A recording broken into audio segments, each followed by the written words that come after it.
All right, let's go ahead and get started. Hello, everyone. My name is Melissa Mayard. My pronouns are she, her, hers, and I am the Associate Director for Student Life at the Columbia University School of Professional Studies. On behalf of the Office of Student Life, we welcome you to Columbia University School of Professional Studies. We are so excited to support you on your graduate degree journey. These workshops are an important aspect of your orientation as they discuss various topics that will enhance your transition into SPS and the wider Columbia University community.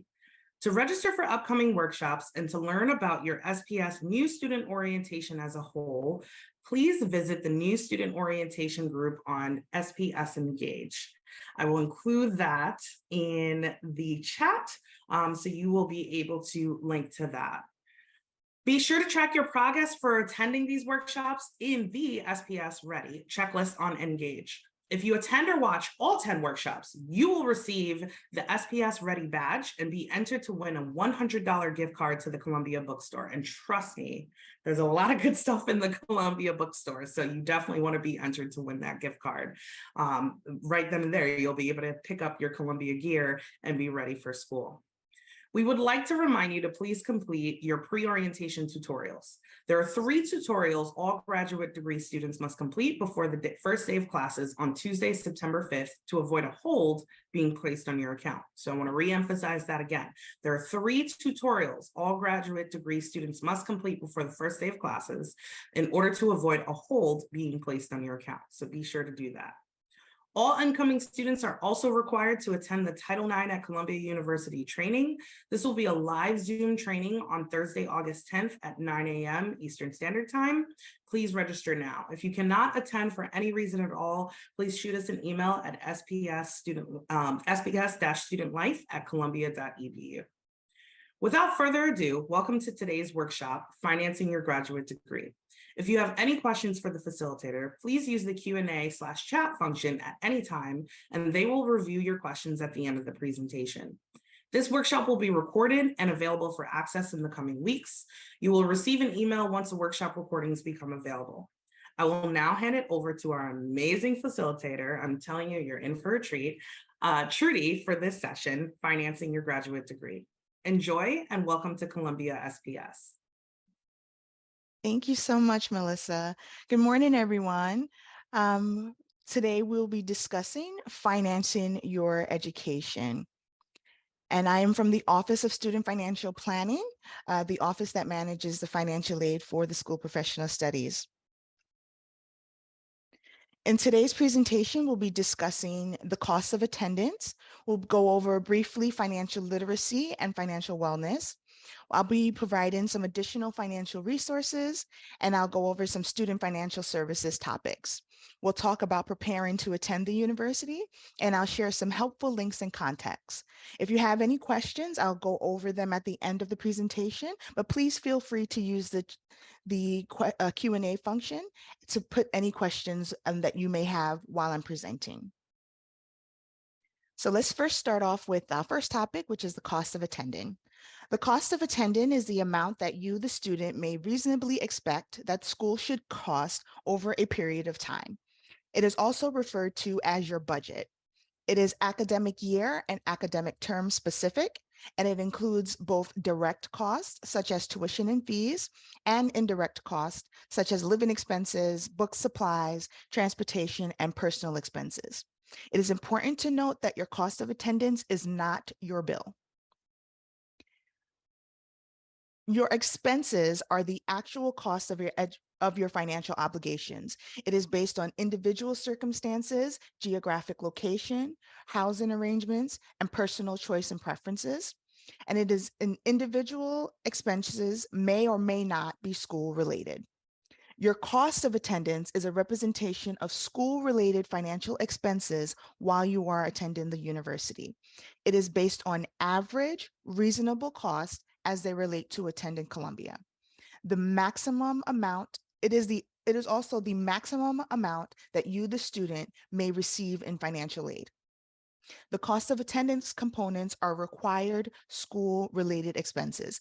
So that's where it's different from your personal expenses and the actual cost of attendance or your actual student budget.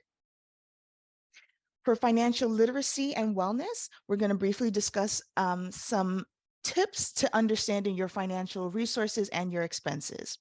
And to help you make informed choices about your finances, Columbia University has partnered with iGrad. iGrad is a financial literacy platform that provides personalized content to empower you, the student user, to make effective personal finance and student loan decisions throughout your lives.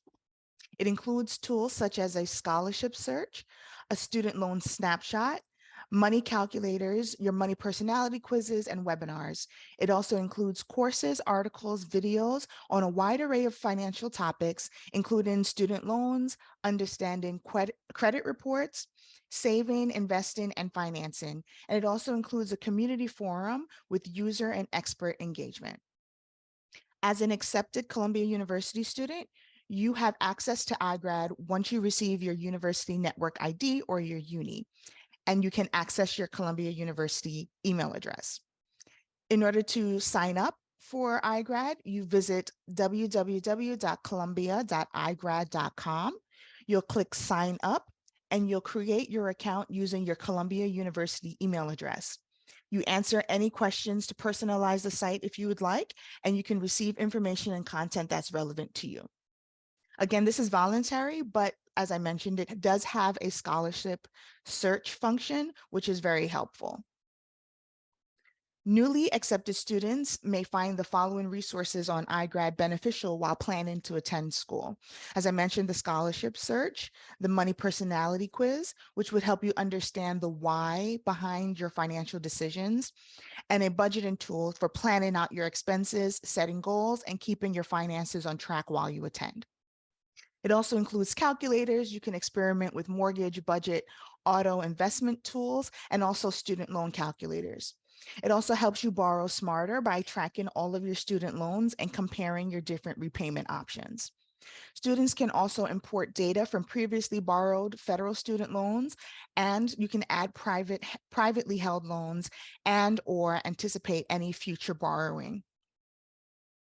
So here I'll provide some additional financial resources. If your personal financial resources do not fully cover your anticipated expenses while in school, you may wish to apply for additional money to help pay for school or financial aid. There are non-repayable resources that may be need or merit-based, and these would be federal work study, military benefits, grants, scholarships or fellowships, employer reimbursement, and sponsorship. And there are repayable or financed and installment resources, such as the payment plans, federal student loans, which are also called direct loans, and private student loans. For federal student aid, you must be a US citizen or an eligible non-citizen, have a valid Social Security number, be enrolled as a regular student in an eligible degree or certificate program, be enrolled at least half-time, which is 6 credits at the School of Professional Studies, to be eligible for any federal student aid. You must maintain satisfactory academic progress, and you must complete the free application for federal student aid or FAFSA. Other resources that may be available to domestic and or international students include private student loans, scholarships or fellowships, employer reimbursement, sponsorships, payment plans, or military benefits.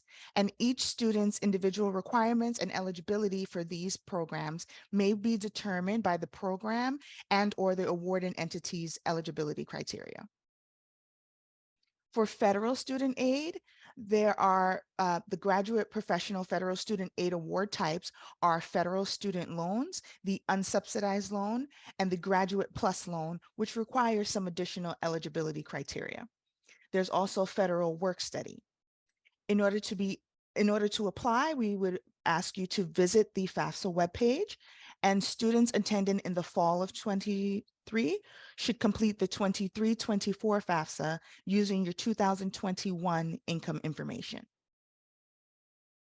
Additional information that may be needed to complete your FAFSA application would be our federal school code, which is 002707, your social security number or your permanent resident number if you are a eligible non-citizen, your driver's license if applicable, and your earning/income tax returns, financial records like your bank statements, investment statements.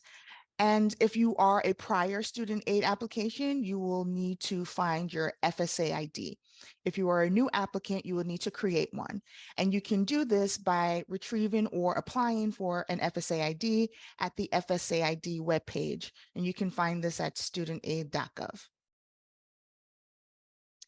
For federal student aid, the required documents to be awarded, the federal aid would be the 23-24 FAFSA application and your planned enrollment form. Your planned enrollment form is required at least once per award year, and it includes anticipated enrollment plans.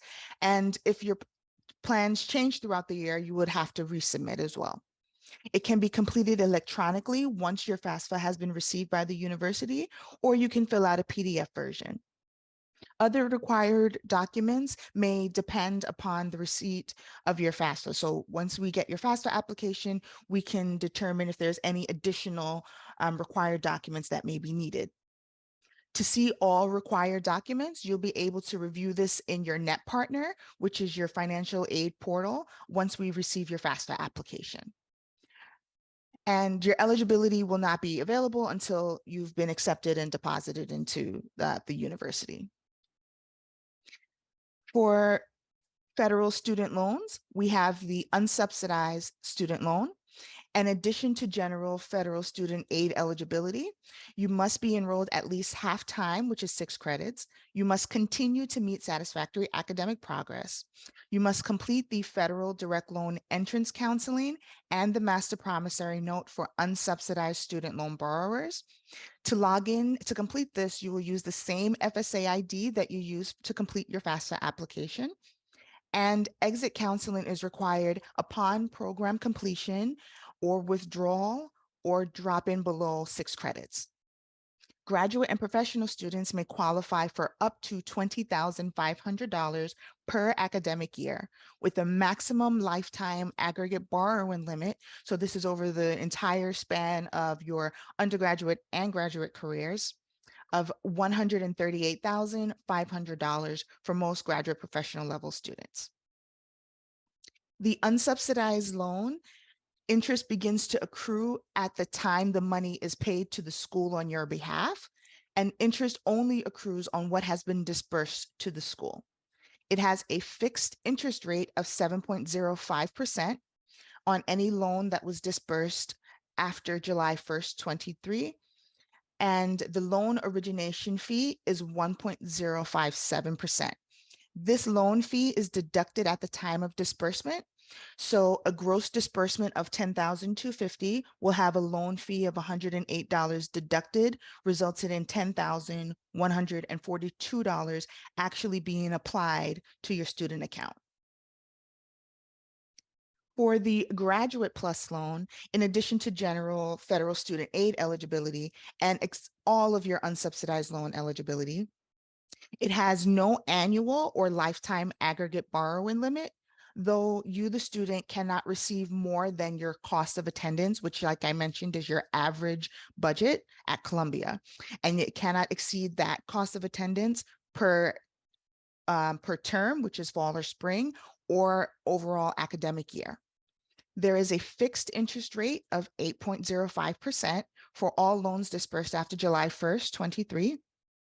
And it has a loan origination fee of 4.228%. Just like with the unsubsidized loan, it is deducted at the time of disbursement. So if you have a gross loan request for $10,000, the government will keep $422 and send the school $9,578.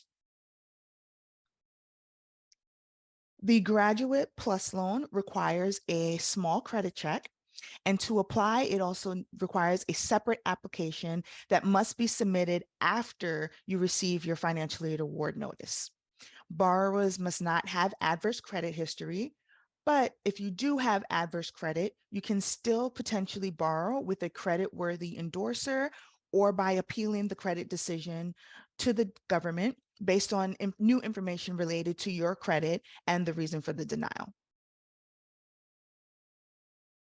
To apply for the Graduate Plus loan, we have an electronic version of the application on our website, or you can utilize the PDF version of the application.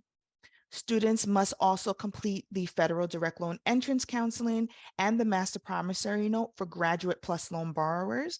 And keep in mind, this is different than the entrance counseling and master promissory note requirement for the unsubsidized loan. So if you do both loans, you have to do both entrance counseling and master promissory notes for both loans. The unsubsidized and Graduate Plus loans repayment begins 6 months after the program is completed or 6 months after you withdraw or drop below half-time or 6 credit status. There are various repayment options available online. There's deferment or forbearance, which is a temporary postponement based on your individual circumstances. And there are standard, tiered, and income-driven repayment plans, also based on individual circumstances and loan program type. There is an estimated repayment calculator that uses current and any future federal loans to help determine available repayment options and to estimate your repayment options. The loans borrowed from the Department of Education are repaid to your loan servicer. And the loan servicer is the entity that is assigned by the Department of Education to administer your loans. You will be able to identify your loan servicer and review your federal loan history through the National Student Loan Data System. Newly borrowed loans will generally be assigned to the same servicer as any previously borrowed federal loans that are still in repayment. For private student loans, is a lending option outside of the federal student aid program. The application and criteria are set by each individual lending institution, and there are options available for domestic and international students. It generally requires a credit check, and it may be, and you may need to provide a cosigner. Interest rates, fees, lending, and repayment terms are all determined by the lender based on their assessment of your submitted application.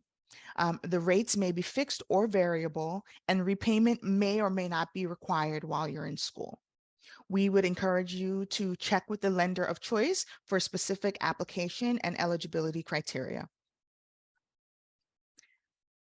We have a list of suggested lenders for private loans on our website through Elm Select. Students may pursue any lending institution that they choose, including those that are not on our suggested lender list. It is important to keep in mind that the maximum amount that you, the student, are able to borrow is limited to the remaining amount that's available in your cost of attendance and any other limit that is set by your lender. So with the Graduate Plus loan, there is an 8.05% rate, as I mentioned, and a 4.228% loan origination fee. Repayment typically begins 6 months after the program, after you complete the program or withdraw or drop below half-time status, and there are deferment options available. It can also be included in federal loan consolidation with other direct loans, and there's no prepayment penalty, so you can pay it off at any time without a penalty. And it is approved based on the absence of adverse credit history. With private loans, the rates can be fixed or variable. The loan fees, the interest rates, and all repayment terms are set by the lender, and grace periods may vary from lender program if available at all, and it cannot be included in federal loan consolidation at this time. They may also have a prepayment penalty if you pay off early, and it is approved based on credit. You may prefer to use the federal direct loan Graduate Plus loan option or a private loan or the private loan option. And if you may choose the Graduate Plus loan if you like the certainty of the fixed rate, if your credit is good, fair, or poor, and you feel as though you may have a higher interest rate with private loans. If you like the protection of greater deferment options or forbearance options, or if you prefer to have the repayment incentives that would eventually reduce your interest rates. And if you don't mind the initial 4% origination fee. And if you need if you need at least 10 years to repay the loan, that also may be a good option for you. If you may prefer to do a private loan if you are comfortable with the possibility of variable interest rates. If you have superior credit and you feel as though you'll be charged less interest than the 8.05%, that's the Graduate Plus loan now. And if you believe there is little possibility that you will use a deferment or forbearance option, and if you plan to borrow the loan for a short period of time and plan to repay it quickly. For federal work study, it is an employment program designed to help qualifying students pay for their education. In addition to general federal student aid eligibility, you can search for federal work study jobs on Columbia's website. In order to be eligible for work study, you must be awarded work study in your financial aid award package. And then you would look for the job and apply.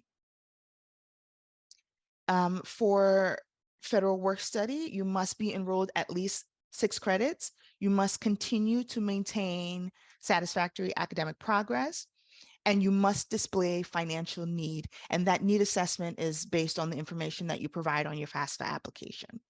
Students may earn up to $3,500 per academic year.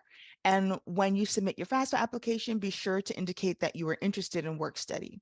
The School of Professional Studies has a limited work study budget, so funds may have already been exhausted by the time you were awarded. But if you were interested in work study, please contact our office and we can add you to the wait list in case another student declines, and then you'll be next up to be offered the $3,500.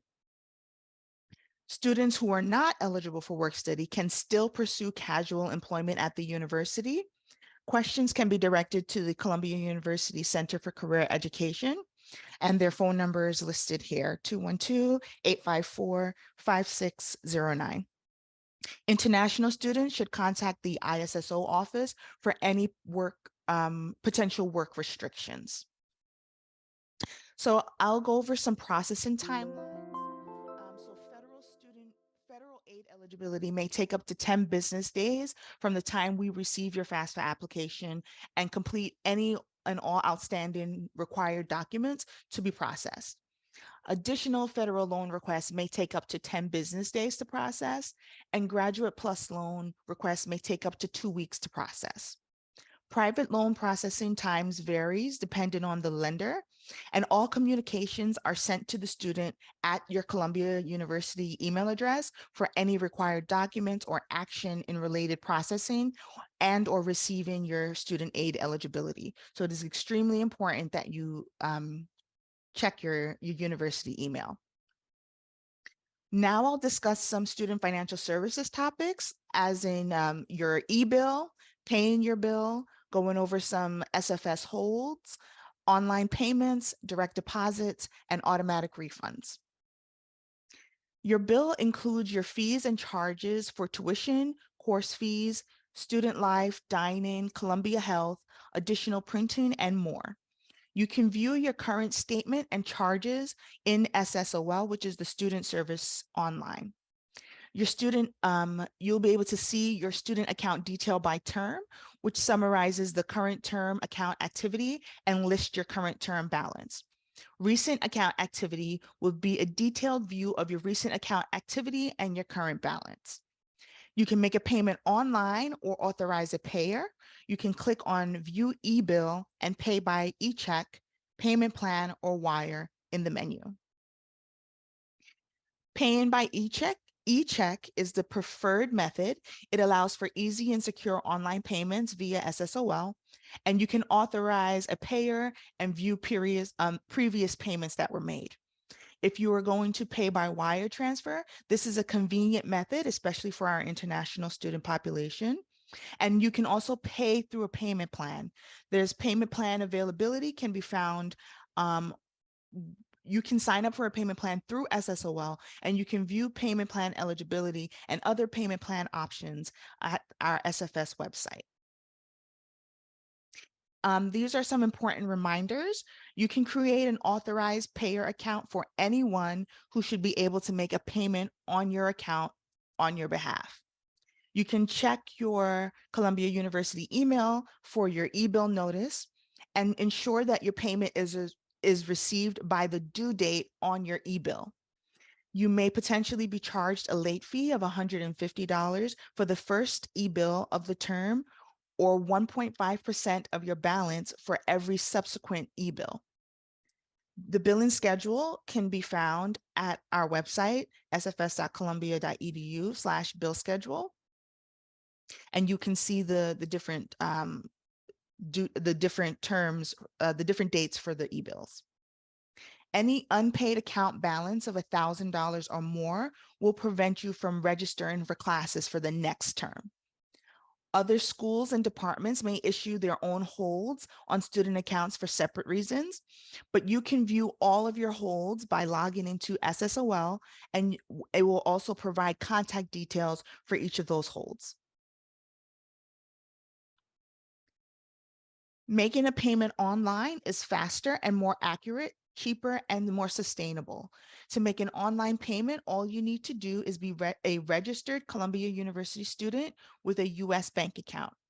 For payments drawn on foreign banks, the university contracts with Flywire and Western Union to offer students 2 streamlined options for making payments to your student account by wire transfer.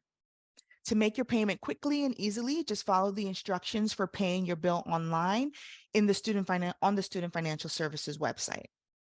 If someone else pays your student bill on your behalf, you can set them up as an authorized payer. And after they are authorized, they can make their payment through QuickPay. Direct deposit to a U.S. checking or savings account saves time in processing a paper check, and it makes stipend or refund processes faster and the funds available sooner.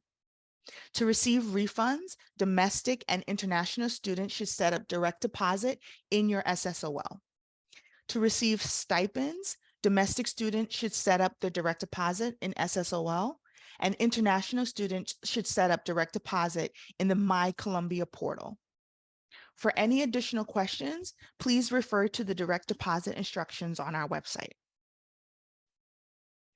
For Title IV refunds, which are federal aid refunds, in accordance to federal government regulations, the university is required to refund any Title IV aid that exceeds the approved tuition and fee charges for any term that you receive federal aid.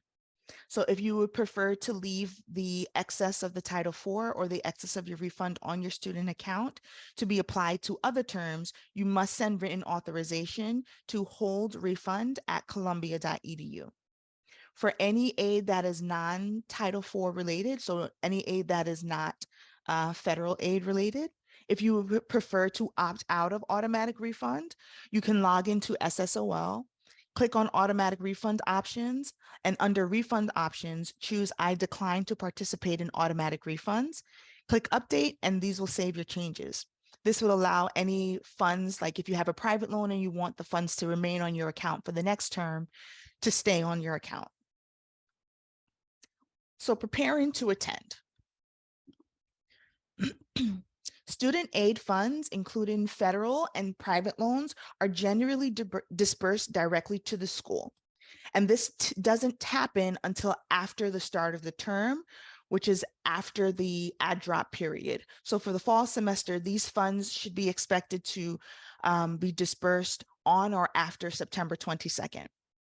Once the funds are received by the university and are used to pay off your direct costs, such as tuition and fees, any amount in excess of these direct costs are going to be refunded to you to be used for your indirect costs, such as books and supplies and housing. If you're anticipating a refund, it is important to review and update your refund preferences in your SSOL, which is the Student Services online system, to ensure that you receive the funds in a timely manner. You can obtain guidance on reviewing and updating these preferences by contacting the Student Service Center or referring back to this webinar once it's recorded. Refunds may take up to 2 weeks to be received from the time that the funding is placed on your student account. And if you don't receive your anticipated refund, please contact the Student Financial Planning Office so we can review your specific circumstances to determine the issue. Saving is crucial. The reason we say this is saving in advance of starting your program will provide the financial resources that you would need in advance to receiving any anticipated student aid funds. These costs may include arriving to the university, first month's rent, security deposit, moving expenses, and indirect costs that occur early on in the term, but prior to you actually receiving your financial aid funds. It is strongly recommended that students have a minimum of 1 to 2 months of living expenses saved to use in advance of receiving anticipated refunds, because as I mentioned earlier, the funds do not get dispersed to your account until September 22nd, and refunds would typically take about a week or two after that. So here are some helpful links and contacts. If you're looking for outside scholarship search opportunities, we've included some websites here. As I mentioned, Columbia's partnership with iGrad. There are scholarship searches. The scholarship search site on iGrad is very popular. And if you're an international student seeking some outside scholarship opportunities, we've included some links that are helpful to our international student population. For students who are military and veterans, and are looking for help with utilization of their military or veterans benefits, you can contact our Militaries and Veterans Affairs Office. We are temporarily located at Uris Hall, and you can contact them at 212-854-3161 or contact veterans@columbia.edu. or see our Veterans Affairs website. For my office, which is the Office of Student Financial Planning, we are also temporarily located in Uris Hall in room 217. You can contact us via phone at 212-854-7040 or email at sfp@columbia.edu. So now I'll just review some questions and we can go over that. So for any international students, I've included a link in the presentation to some of our outside scholarships for international students. And I believe that the webinar will be published in about a week, so you'll be able to refer back to that. And you should be able to get copies of the slide deck from Student Life, I believe. You will need to complete the FAFSA application if you need any federal aid in the future. I would advise that you, if you need it for the spring term, you complete it now. It's a 23-24 FAFSA application. But if you are utilizing if you plan on utilizing financial aid for the summer of 2024, you will have to wait until the FAFSA for 24-25 becomes available.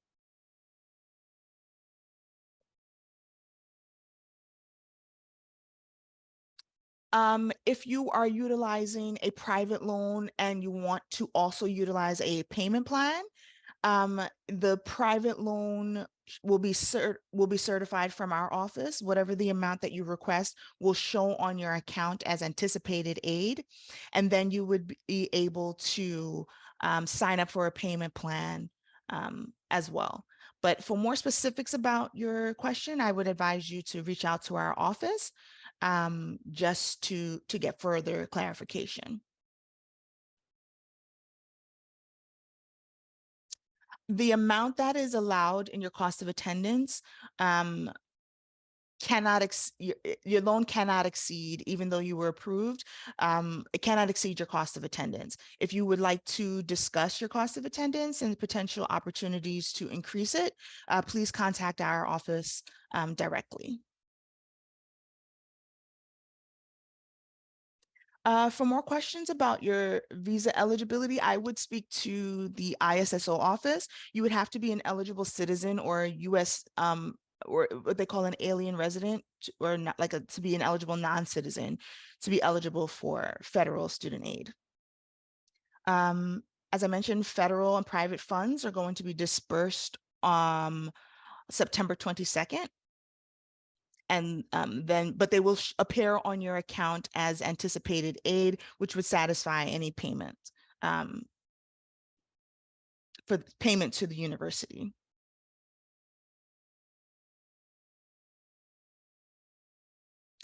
Any additional resources for outside scholarships I mentioned before, and for fellowships from the university, they would have advised you of your fellowship at the time of admissions. It's a very small nominal amount, but that's usually awarded at the time of admissions.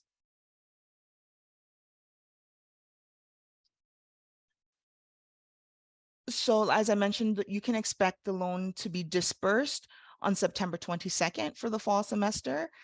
However, it does appear on the bill once everything's been accepted and you've completed all documentation. It will appear as anticipated aid, which would count as payment. So you won't miss the payment deadline. You can look at the billing schedule.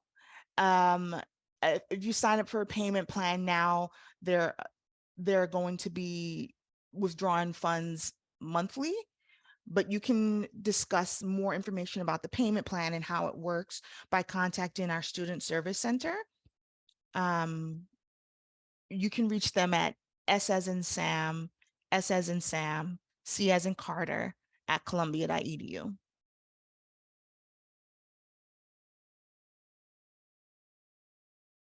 Any requirements for the merit fellowship that was awarded through the university would have to be discussed with, I believe, the admissions office at SPS. If you are taking a private loan and you want to check on the status of that loan, I would advise you to reach out directly to our office and we can take a look for you.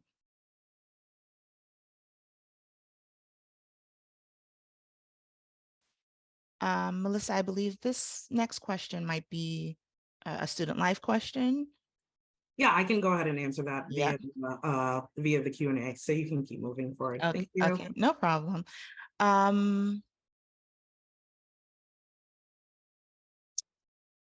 Sorry, this next one's also about the raffle. Sorry.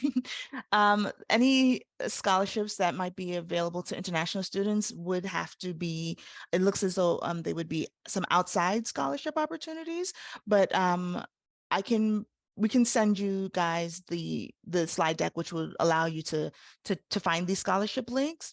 You can also reach out to our office directly and we can also email them to you. If you sign up for the monthly payment plan, you will not be charged interest. There is a one-time fee to sign up for it, but you won't be charged interest. The balance would just be divided into monthly payments.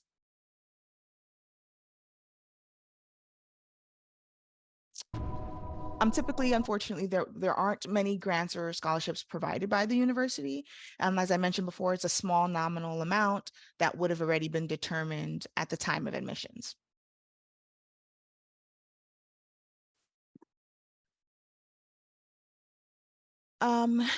If you are a CU employee and you're utilizing tuition benefits, it would be best to speak to the benefits office about the tax portion.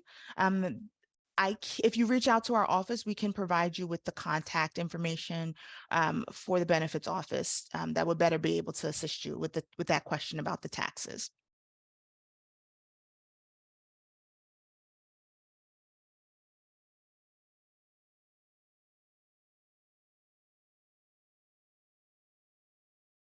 There is a way to increase the cost of attendance, but you would have to reach out to our office for the specifics. And your cost of attendance is calculated by the university. But if you have some questions about it, you can reach out to us directly and we can help you determine that. Your fall bill should be available to you. The billing date is, are set to send it out on August 14th. As long as you're registered, that's when you should expect to receive the first bill.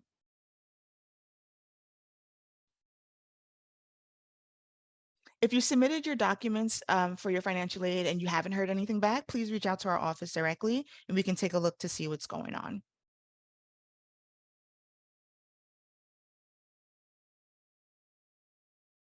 You can sign up for a payment plan. More information about the payment plan can be found on the SFS website, and you could also sign up for the payment plan in your SSOL.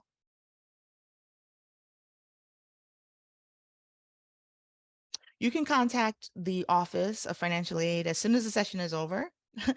We are open 9 to 5, Monday through Friday, and there's always someone available either in Eurus Hall or on the phone. The $2,000 deposit that you paid will be deducted from your first semester's tuition. And the first bill is expected to be released on August 14th. Merit-based fellowships are awarded at the time of admissions. I don't believe Columbia has any tie-ups or contracts with any American banks. You can talk to the ISSO if you have any questions about setting up a bank account in the US.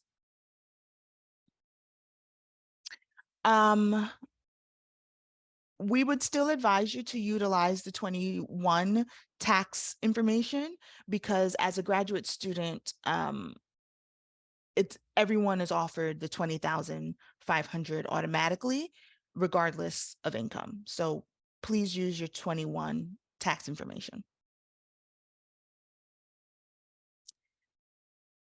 For the question about the bank information, please contact our office and we can point you in the right direction, sfp@columbia.edu. You can sign up for the monthly payment plan now. But I think you may need to speak to the Student Service Center for more clarification on how to do that. So the Student Service Center is the ssc@columbia.edu.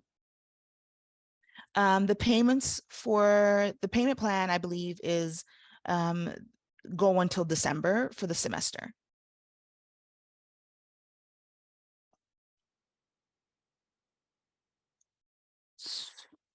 So I mentioned before that any scholarships for international students typically would be outside scholarships and or private loans. For Columbia University employees that are applying for tuition exemption, the exemption form should be submitted through the benefits office. And the deposit will be deducted from your fall semester tuition, I believe no later than the add drop period, which would be September, let me get the exact date, which would be before September 15th.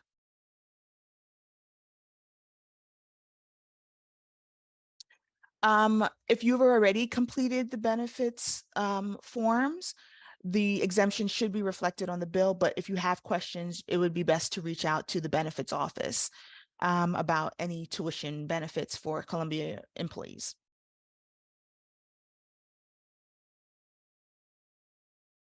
There are 3 false statements because if you're signed up for a payment plan, you are billed 3 times and the bills are sent out 3 times. If you miss the first payment, then you'll have a late fee, and then the second payment, if you miss the second payment, you'll have another late fee and such, which is why there are 3 fall statements and why there are 3 statements per term. We don't recommend one bank over the other. We would advise students to do what's best for them financially. And for any wire transfers as an international student, you'd have to check with this SSOL to determine which wire transfer option the school utilizes. We don't recommend any, like I said, bank or credit card over another. You'd have to check and do the research to determine which is best for you financially.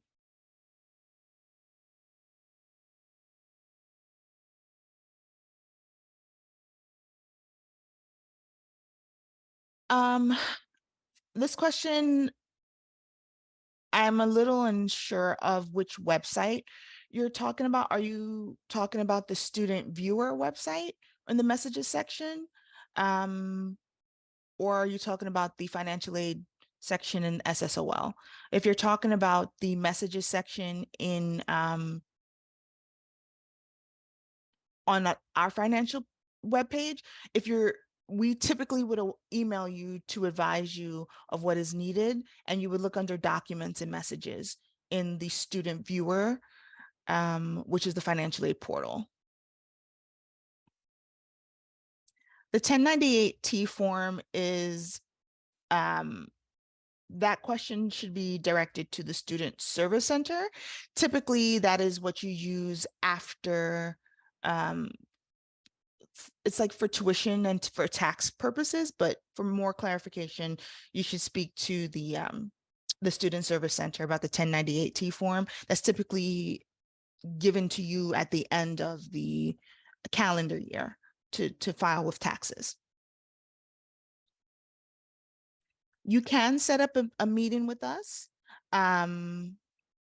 We can Monday through Friday, or you can just call our office and we can talk to you for in more terms of like financial planning, or we would have you, we won't help you create a budget, but we can guide you into ways of doing that.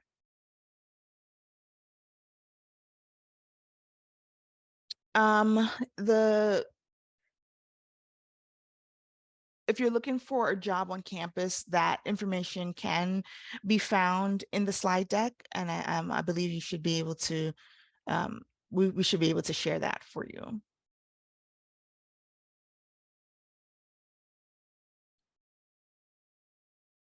Are there any other questions or?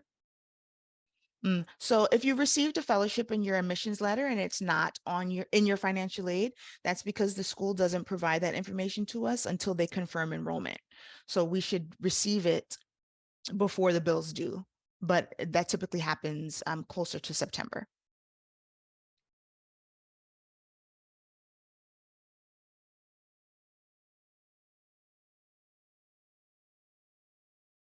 Yes, you can book a Zoom appointment with our office. Please reach out to our office. Let me put our email address.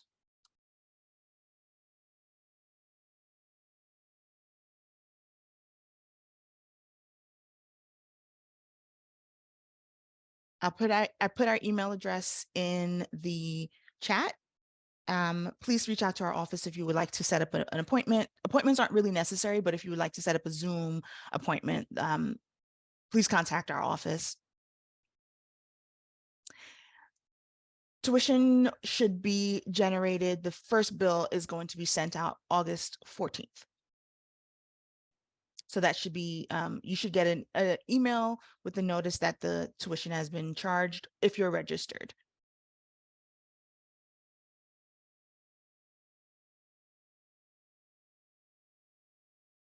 Yes, fellowship money may not be reflected on the initial bill that's sent out on the 14th, but if you receive notification that you are expecting a fellowship, please keep that in mind. It will be deducted once the bill is due, which is September, which it will be posted before the bills due.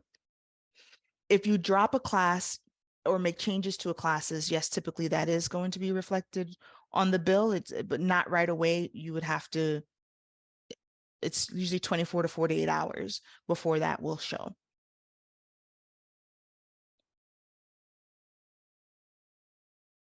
The bill that's generated on the 14th,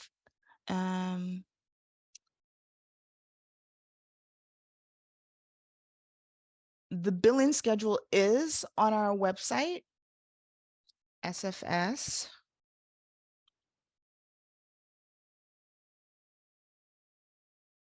I'm going to put our website here, sfs.columbia.edu. If you go there and then in the search bar, you type in billing schedule, the bill that's generated on the 14th, it will have the billing date, the billing due date next to it. And for all of the other billing dates, the due dates will also be next to it as well.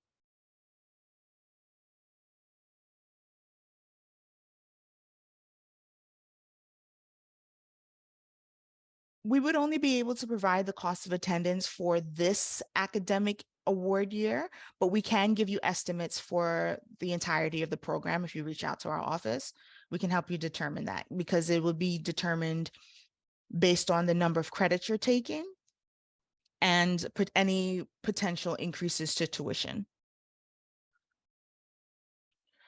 I believe that these recordings are going to be available in Student Engaged in about a week or so. Yes, and they will also be emailed to you.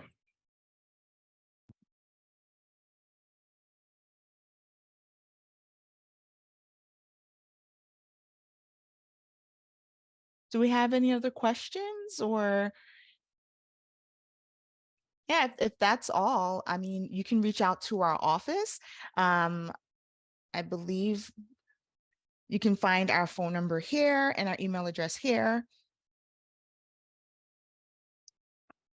Yes, if you would like a final on your cost of attendance, please email our office and we can take a look into your account. Please provide us with your student ID if you have one and your full name so that we can look you up. Yeah, but if that's all, I'd like to hand it back over to Melissa to wrap it up. Thank you all for having me. Thank you so much, Trudy. And thank you to all of our new students for attending this workshop today. We hope you found value in the information presented, and we appreciate any feedback you may have for us. So I'm going to share a link in the chat, and this link will take you to a survey where you can provide input regarding this workshop and all other workshops you attended. Please continue to register for upcoming workshops if you haven't already done so. And if you have any questions regarding orientation, please reach out to us at sps-studentlife@columbia.edu. Thank you for attending and welcome to SPS, everyone. Have a great day.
已经对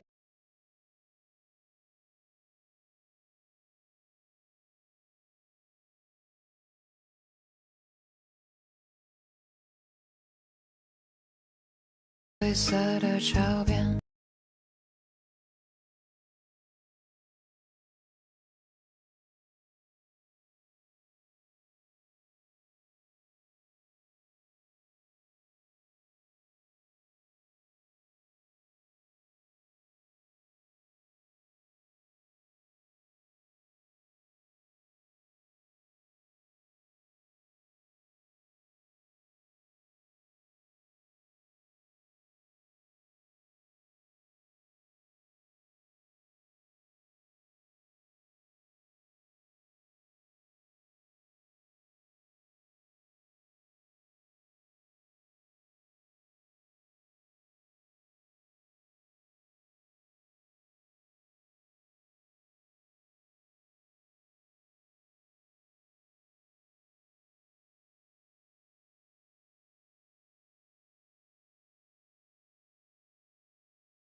Section 3, Sexual Respect and Colombia.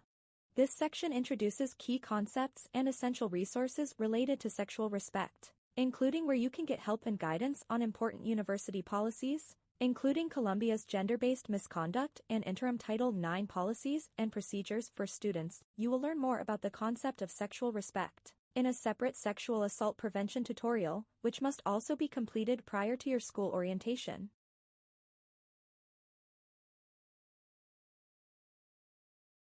Colombia is committed to a learning, living, and working environment free from discrimination and harassment. We foster a culture of respect within our community, which also includes sexual respect. Sexual respect is the commitment to communicating and acting with integrity and respect for all persons, and to creating an environment where sexual and gender-based misconduct is not tolerated. It is our responsibility to do what we can, individually and collectively, to promote and reinforce an ethic of care and mutual respect in our community.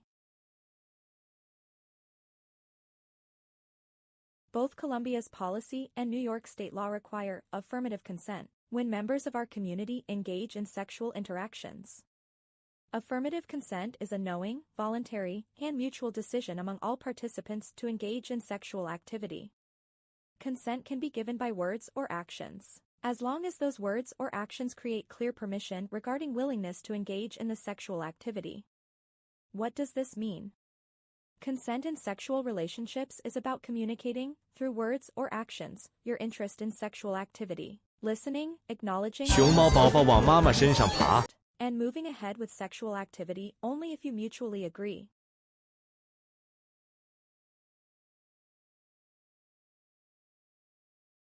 Importantly, silence is not consent. Neither is a lack of resistance. Affirmative consent is more than a no means a no. If there is confusion or ambiguity, participants in sexual activity should stop and talk about each person's willingness to continue. It's important to remember consent does not vary based upon a person's sex, sexual orientation, gender identity, or gender expression. Read more about consent.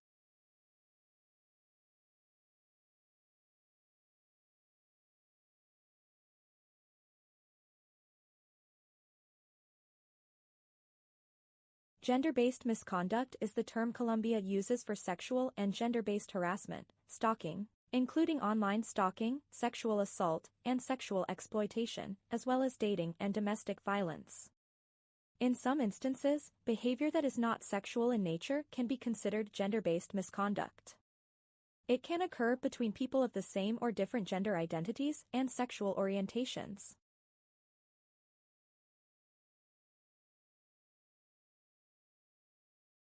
Gender-based misconduct can have individual and collective implications for all communities in all locations, for people of all races and ethnicities, abilities, and socioeconomic backgrounds, and across a person's lifespan. It impacts both an individual's and the community's sense of safety and well-being. Gender-based misconduct can also limit or deprive a person of educational benefits, opportunities, and access based on gender, gender identity, sexual orientation, or sex. Any non-consensual sexual conduct is gender-based misconduct, and the university does not tolerate it in any form.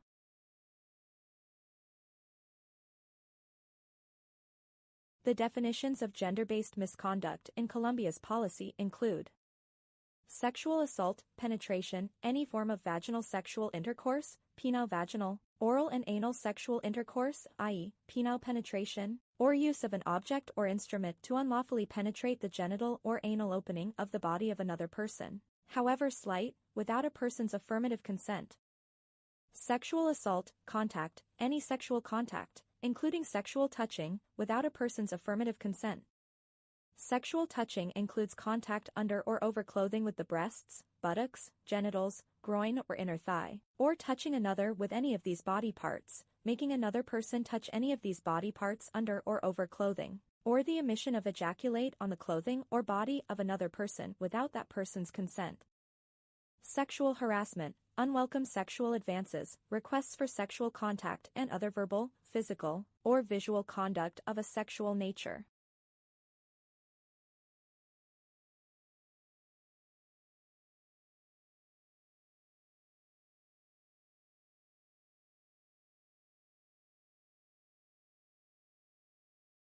Gender-based harassment, acts of verbal intimidation, stalking, or hostility based on gender or gender stereotyping. Stalking, unwanted attention that is repeated or obsessive that is reasonably likely to cause alarm. Behavior may occur through communication or contact, including face-to-face, telephone calls, text messages, unwanted gifts, surveillance, or other types of observation. Sexual exploitation, non-consensual abuse or exploitation of another person's sexuality for the purpose of sexual gratification, financial gain, personal benefit or advantage, or any other illicit purpose.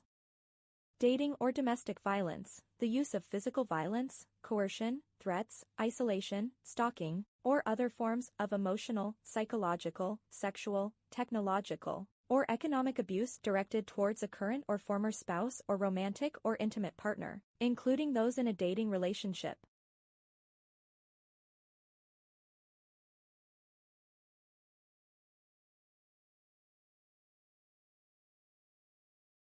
According to New York state law, if someone is incapacitated by alcohol or drugs, they are unable to give consent. The amount of alcohol or drugs that leads to incapacitation varies from person to person. Signs of incapacitation can include slurred speech, vomiting, unsteady movement, emotional volatility, or notable change in personality, just to mention a few. Incapacitation means that someone cannot make rational, reasonable decisions because they lack the capacity to give knowing consent. In other words, they are unable to understand the who, what, when, where, why, or how of the sexual interaction.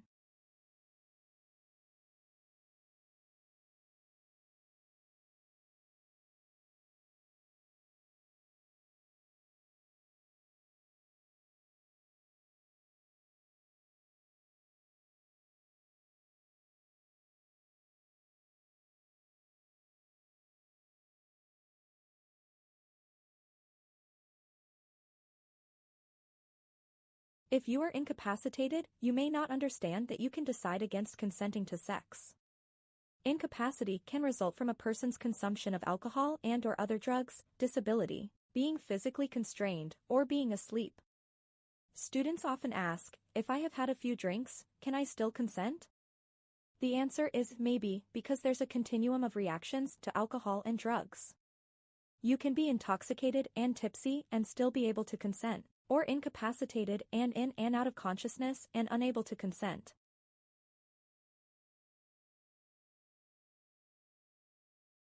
Keep in mind that the use of alcohol or other drugs does not justify or excuse gender-based misconduct, and never diminishes anyone's responsibility to obtain consent.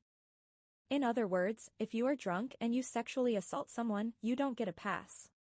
It also never makes someone at fault for experiencing gender-based misconduct. Under New York state law, if you are sexually assaulted, the university will not hold you at fault if you were drinking or using drugs at the time. You will learn more about responsible drinking and bystander intervention both later in this section, and in the sexual assault prevention tutorial. You'll also explore these issues during orientation, where you'll discuss sexual respect as a core community value at Columbia, as well as review the university's resources for gender-based misconduct prevention and response.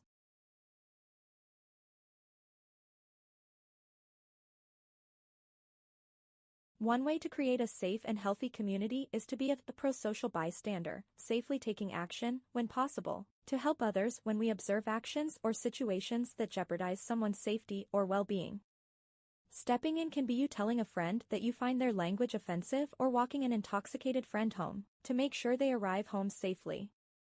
Sometimes it is as simple as distracting someone who poses a risk to a friend, and helping your friend get out of a potentially dangerous situation. You can step in alone if you feel comfortable doing so or with a friend. Whatever you do, make sure you can intervene safely or seek the help of a friend. Campus resources can help too, including residence hall advisors in undergraduate housing, staff in graduate housing, and public safety. More tips and information about bystander intervention and sexual respect are on the Sexual Respect website.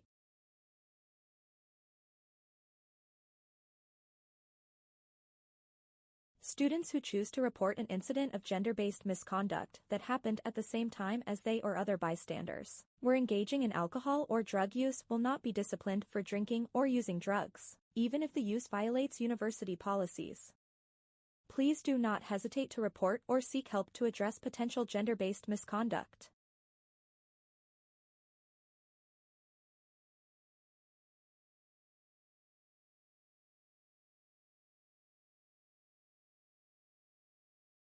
Columbia's gender-based misconduct and interim Title IX policies and procedures for students is one part of the university's multifaceted approach to eliminating gender-based misconduct. It sets out the rules that the university's Title IX coordinator, along with the Gender-Based Misconduct Office, uses to investigate and resolve reports of gender-based misconduct involving students. The policy's priority is to handle complaints of gender-based misconduct with procedures that are fair and sensitive to the people and issues involved. The policy is evaluated and updated annually with feedback from students and experts. You can read the policy on Columbia's Sexual Respect website. Students who are affected by gender-based misconduct can access additional services and resources from the Gender-Based Misconduct, the university's Title IX coordinator, and others described in the next slides.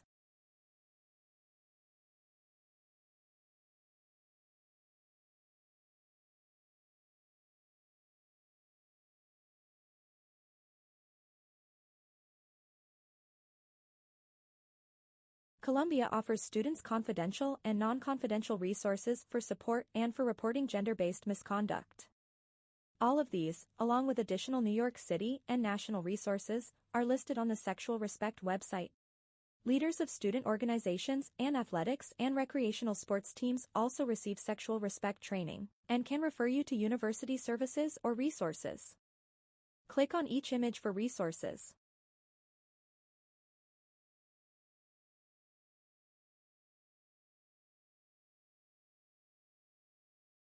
Confidential resources at Columbia will not share a report of sexual misconduct or any identifying information with anyone. You can talk with professionals from these confidential offices, regardless of whether you decide to make a report, to learn about various resources and confidentially discuss options.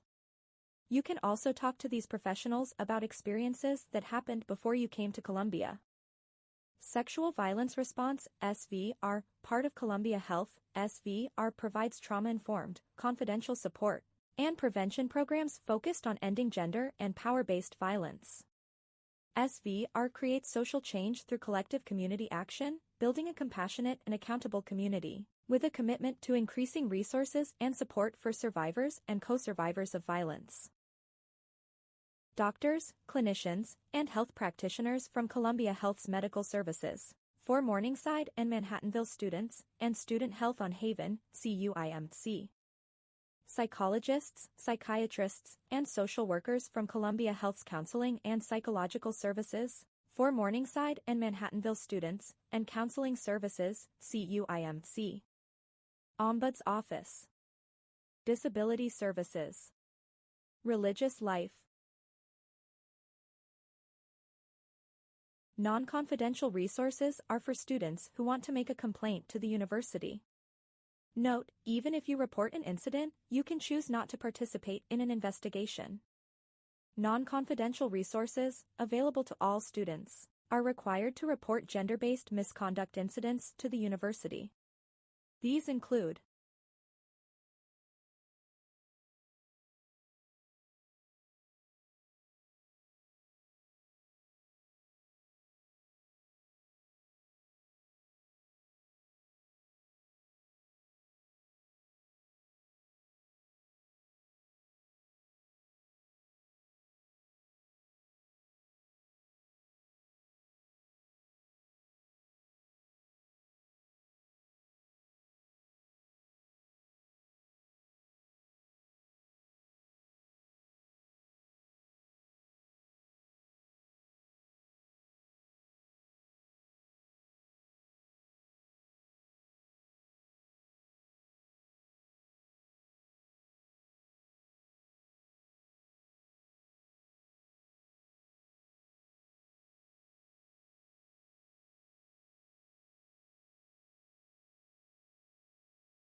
I popped the trunk. Sorry, there's a dead body in the trunk. I'm gonna do the obvious thing I want to do.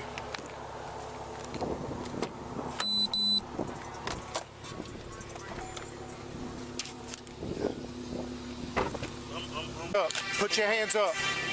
Put your hand behind your back. Put your hands behind your back.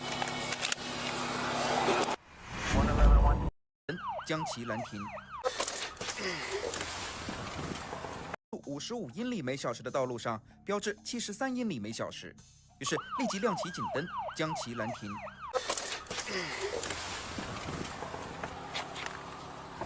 Hey, driver.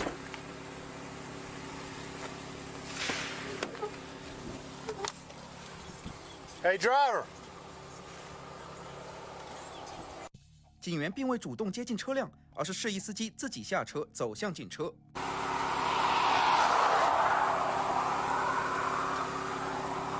Hey, step back here with me, man. How are you? Hey, good afternoon. I'm Trooper Nielsen, Louisiana State Police. The reason why I stopped you was for speeding.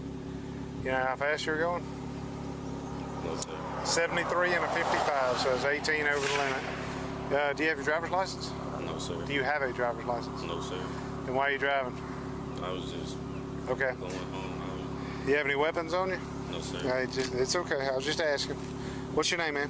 Michael. Michael. Is anybody with you? No, sir. It's just me. You have insurance? All right, show me your insurance. Whose car is this, man? Big brother's car. Your big brother's? Do you have an ID? You have any ID? Stop. Step here. Step here to me. Look at me, Michael. Make eye contact with me. Step out here. Step over here. All right, where are you headed right now? I was headed back home.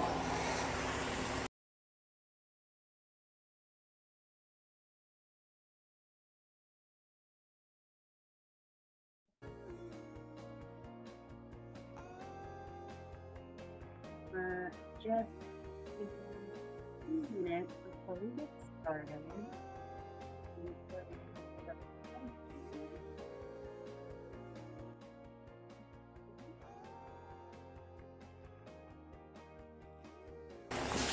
Okay.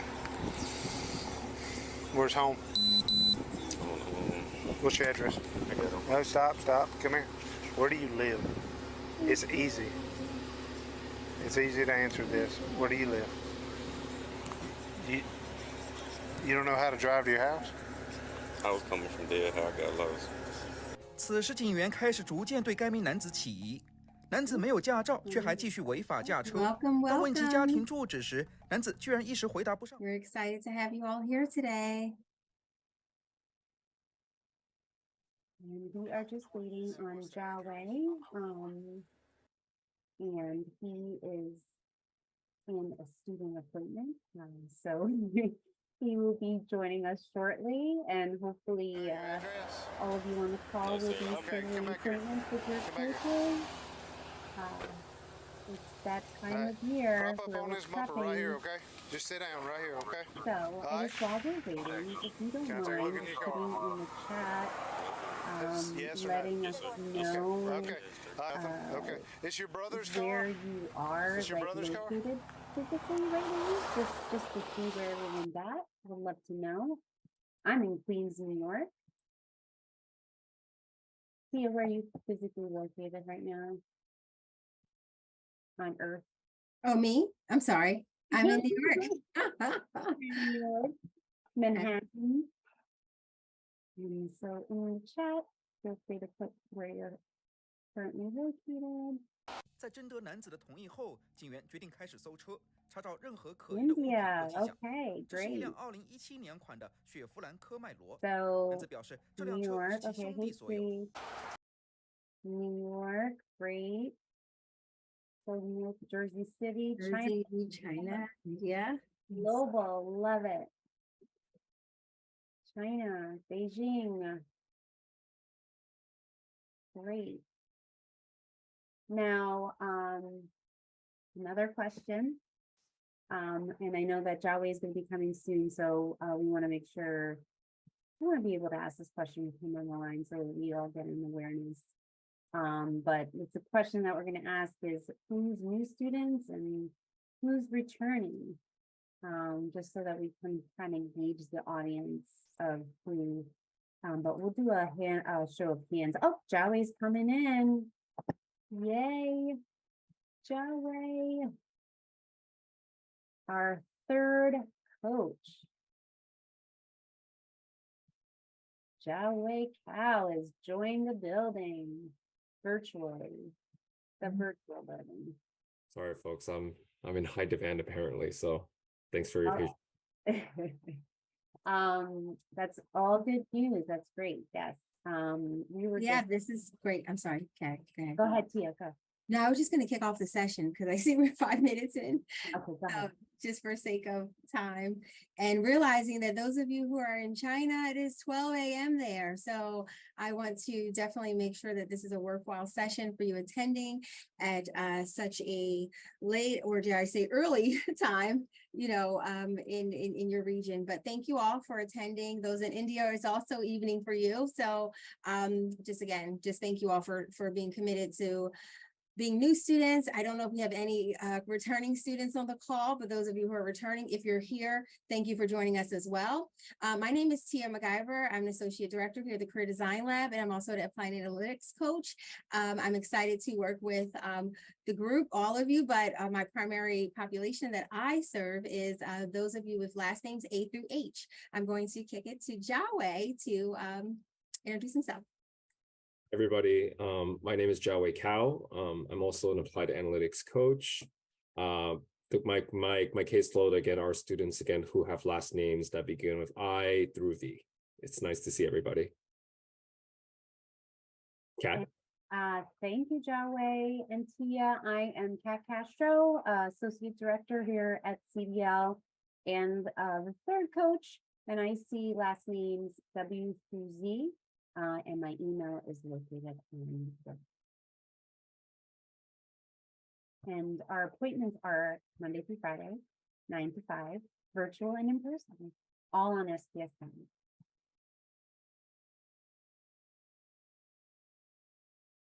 So all of you know that there are pre-orientation requirements. Just want to make sure that we put a reminder here before getting started with our program. If you haven't done so already, please go into Engage and complete your pre-orientation requirements. This checklist is something that will help you as you prepare for the career fair. So we highly encourage you to please go into Engage and complete the checklist. And as stated here, it is due by September 5th, but we hope that you go in today. If you have the time, go in today, complete that checklist. We get to see who's completed it. So we're really looking forward to all of you completing your checklist. With that, I'm going to throw it to Kenny. All right. So actually I'm going to stop sharing my screen just to ask a few questions. Raise your hands just so we have a note. Who hasn't started the program yet and is brand new? Raise your hands if you can, like in terms of like using the reaction button or thumbs up. Okay. Oh, okay. I like the thumbs up. We got some thumbs up in there. I like it. Oh, they're so fun to watch. Awesome. Okay. Now give it a couple. Okay, there's a bunch.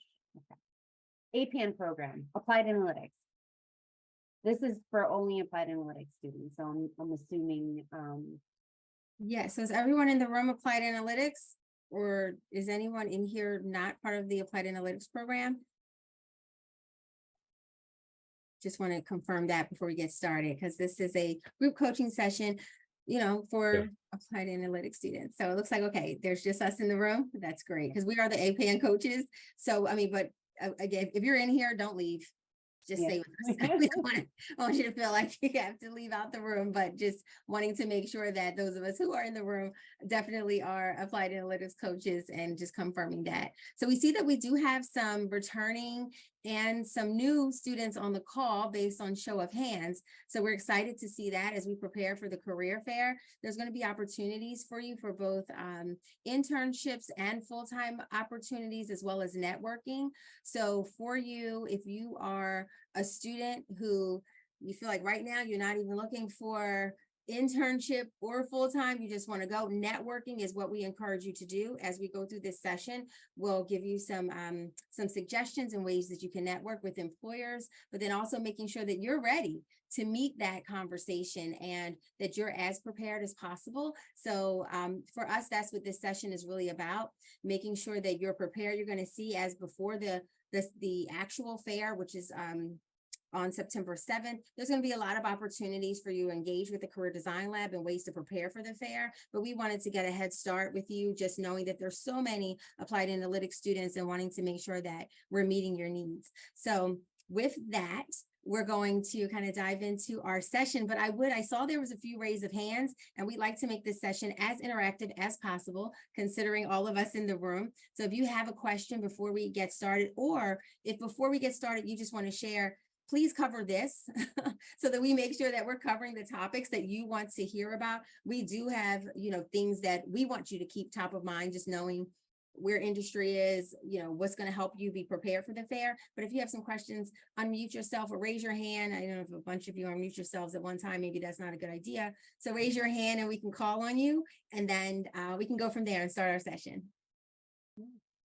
We have plenty of time, so don't worry about a long question. Ask away.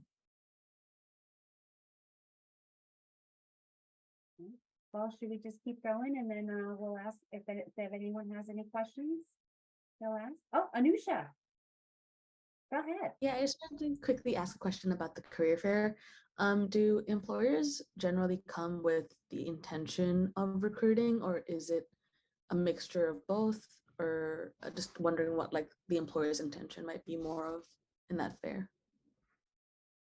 That's a great question. I'll take that since you're muted and ready to go. So it depends on the employer and their needs, quite frankly. So we are obviously aware of all the programs that are represented at SPS. And so we definitely make sure that the employers that do sign up are aligned with our programs, first off. And in addition to that, typically they are recruiting, and this is the time for recruitment, especially for summer internships or summer programs for 2024. So for example, Point 72 is an employer that's coming in September, and they're recruiting for something in summer. So it depends on the employer. There are other employers that want to put more awareness out and create a pipeline so that when the time is right for them in terms of recruitment, they have a pipeline ready to go.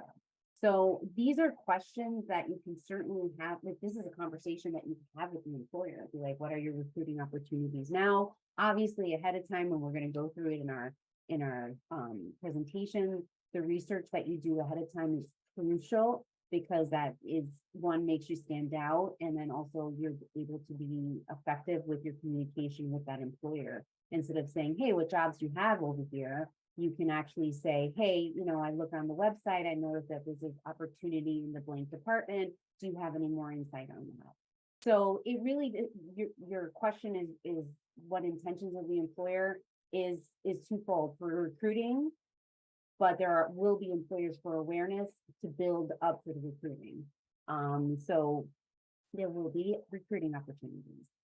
Is the real answer to the real question. Thank you so much. Thank you. Anushka, thank you for raising your hand. Go ahead. Hi. Will we get a list of the employers that will be there at the career fair, and are they hiring for full-time opportunities, or is this more focused for internships? Should I take it? Okay. Oh, Tia, go ahead. Oh, you can go ahead, Joey.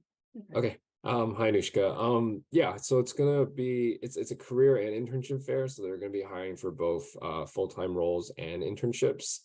If you are going to be interested in looking for full-time roles, just again be mindful that again sometimes the employers will expect folks to be able to start right away. So That's usually going to be the case. If they're recruiting for full-time roles, it's usually urgent.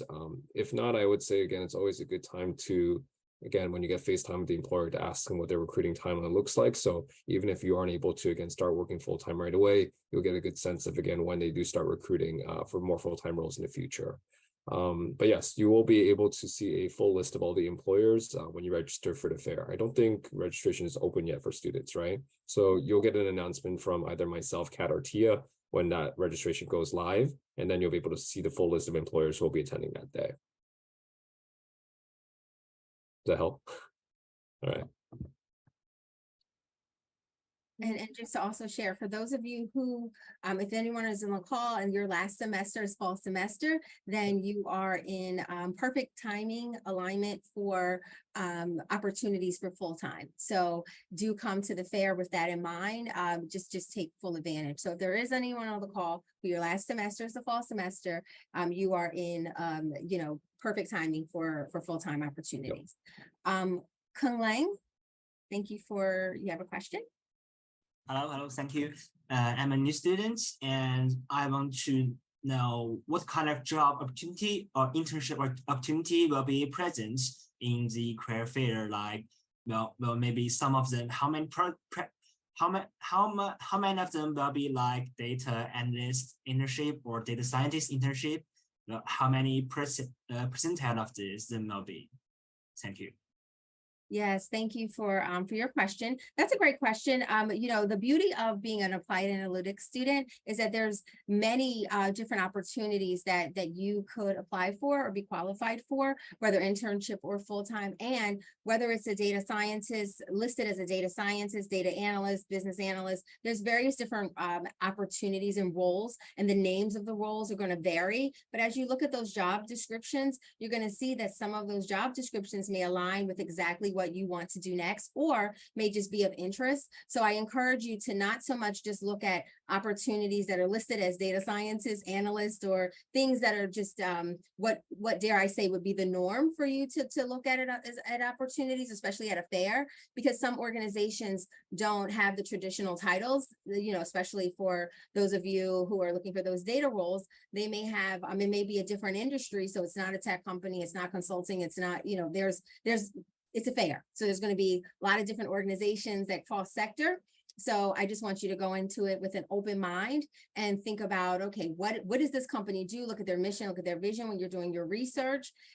Is it something that interests me? Where do you fit right now in terms of your interest when it comes to data, when it comes to what business solutions you're ultimately looking to solve, possibly, or if you're just in a learning and discovery phase, perfectly fine. There's going to be a lot of different opportunities for you, but I don't want you to go in with a closed mind. So when you're asking for an actual range or percentage of how many data versus roles versus another, I think honestly, we don't have that answer right now, but even with that being said, there's always going to be a lot of roles that require the skill sets that all of you, whether you're coming into the program with or that you're developing as you're in the program. So I just want you to go into it with with an open mind. And for internships, remember, that's a learning, that's all testing, learning. So it's not like you have to have all the skill sets. You do need to be someone who is open to discovering new things and being interested in the work that you're going to do, but challenge yourself to just have an open mind. And I think you're going to get the most out of the fair. I hope that answers your question. Hulang? Oh yeah, yes. Thank you. And one small question: that where can I see the list of the company and their job description before the career fair? Is there any chance for me to see it? Absolutely. That's a great question. Yep. We're going to share that out with the group, with all APAN students in advance of the session. It'll come from myself, Kat, or Jawei, probably all three of us. So Kat will probably be the one to send it. I don't know, Kat, I'm not putting that on you, but it is going to come from us as a team, and everyone will receive it. So it'll be the full applied analytics program, not just those of you that are on the call. You will get to see what roles and what organizations, what they're hiring for. So you will have that in advance of the fair, so you can do your research. Yeah. Okay. Thank you. sorry, to tag on, sorry, Tia, to tag on, and yeah, don't worry, I was to tag on that the research really has to go beyond just the event, like looking at the event in the list of employers, right? Yes, we'll have like the job that we're recruiting for, they're recruiting for, but go beyond that and look in their careers website, just so that it shows that you've done your research and due diligence, makes you stand out when you're speaking with them. Registration open, I believe, Sri, that is scheduled to open August 10th. But there may be, that is on the employer relations team, so they'll be opening it up. But again, notifications will be sent out of when registration will be open. There is no, it's in Learner Hall on campus. So in terms of space capacity, we won't have an issue. It's all day. So don't fret, everyone will be able to, you'll be able to see all three of us and everyone that's in this room, right? Everyone in this room will be at the fair. Promise? High five on that. Okay, thank you. And if All you see right. one of us, please introduce yourselves, because we see you virtually, but we love to meet you in person. So don't be, don't be shy. All right. So we have more questions. Okay, great. Shubhashri. Shubhashri's. Hi, I'm Subhashri Sahu Iyer from Mumbai, India. Okay. So what I want to ask is basically, is there like a handshake portal which I've heard like from seniors or something? And when likely are we to get access to that kind of a portal where we will get to know all kind of internships and job postings? That is SPS Talent. So since you just started the program, you'll be getting more information about SPS Talent, but SPS Talent is where we house all jobs, employers post opportunities. There are feeds that go into SPS Talent. It's powered by 1220, which is another company, not Handshake, but this is our tool, and it's the preferable tool for graduate programs. So for employers. So we have our employers in there. You can also target employers within the system, and you can register for any events with the system, as well as apply for the jobs and make an appointment with your career coach. So SPS Talent is the source that you would want to utilize, in addition to LinkedIn and your career coach and networking and attending alumni events and all of that. So. Okay, could you like, okay, I think Joy just posted the link in the chat. I also wanted to ask, like, the job fair event that you're saying will be held on 7th of September. Do we need to like come prepared for it, like bring copies of our resume or have our resume already in the American format? Because I have worked in Indian economy so far, and my resume is more catered to the Indian market. I'm not sure how, I definitely know there's a different format that goes around for American industries, American companies. So how would we, are we supposed to come prepared for this job fair to make the most of it? And this is great. I appreciate that you are asking these questions, because this is why we had this session, just to make sure that you are all prepared for that. We have this in the presentation, but I am going to put this in the chat right now. BMOC, which is also part of the pre-orientation checklist, is our resume review tool that has formats that will pretty much, it's machine learning tool, and you put in your resume and it will bring your resume to the format that's in the system.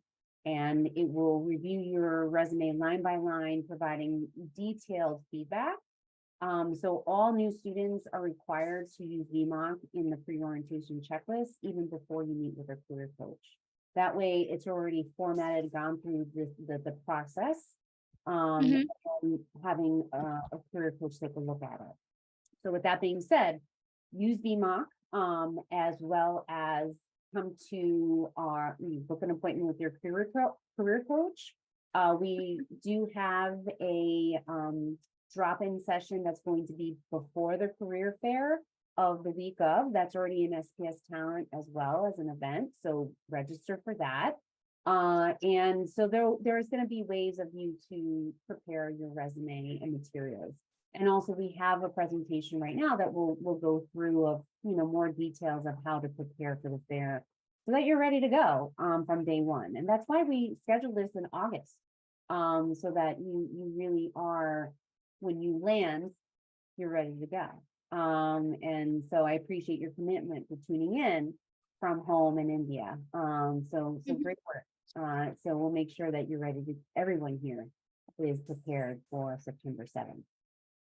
Okay, so will we need to carry like copies of our resume to hand into the prospective employers who would be attending this job fair? Yes, So obviously the preferable method for applications is always digital, right? So they're going to say apply online. I would bring resumes, absolutely, because it's something physical that you can hand to them. That's something that you could prepare. I would say try to tailor it to one page. Tia, were you going to say something? I don't know. Go ahead. Yeah, and I was just going to say, if you are bringing some in-person resumes, I said 5, having 5 hard copies on hand can't hurt. You may not use 5 at all. Like you may not give it your resume. No one may collect your resume, but they will direct you to a portal. So just don't, the frustration of, oh, I printed out these 5 resumes. It's more so just so you can have your document on hand if necessary. But what we find is that employers are not collecting your resumes in person anymore. However, we do encourage you to bring a few copies because we just never know. There's always that organization that could very well oh, resume. Okay. Yes. I'm sorry, Kat. I was in the chat too. But yes, there's, we do encourage you to bring your resume. Just don't, you bring 20, 30 copies of your resume. Those days are kind of done, right? In terms of just time and what's happening at fairs. So just so you're aware of that, but a few copies is not good. It's definitely encouraged.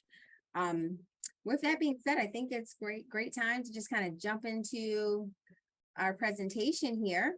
Yeah, so I think we touched upon a few things, and feel free to throw questions in the chat, raise your hand. We'll definitely ask you questions to, and it's great that you have all these questions, gives us understanding of where you're at in the process. So keep these questions going. So obviously before the fair, we just talked about it, update your resume, use VMA. You can use it as early as today. If you're having any issues, contact one of us. I'm happy to be that person. So please feel free to send me a message and we'll make sure technically we'll take care of it. Before the fair, meet with your coach. We are on the line right now. We also have a separate session that's coming up on August 22nd. Make sure to register for that. That's going to be the session 2 of this, where we can kind of do more incorporating more engagement of how to present yourself in person and your pitch. Obviously register ahead of time. I don't think we have any worries about that with you all. You're ready to register today. So we'll make sure that you are available, you are aware of when that opens up. August 10th for now, but for some, for whatever reason we push back, we will let you know. Learn who's attending, and you can do that work prior to the fair. When registration happens, you'll be able to see.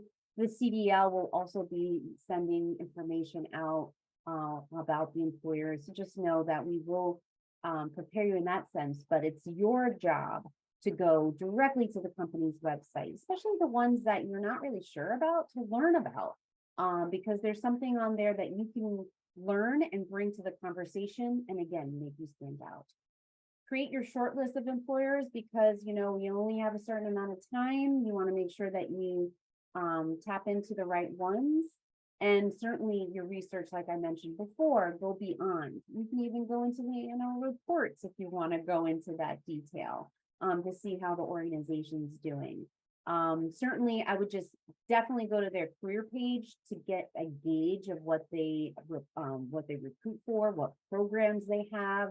And again, it just shows that you've done your research and due diligence, which is always a great thing. All right, I see some stuff in the chat here.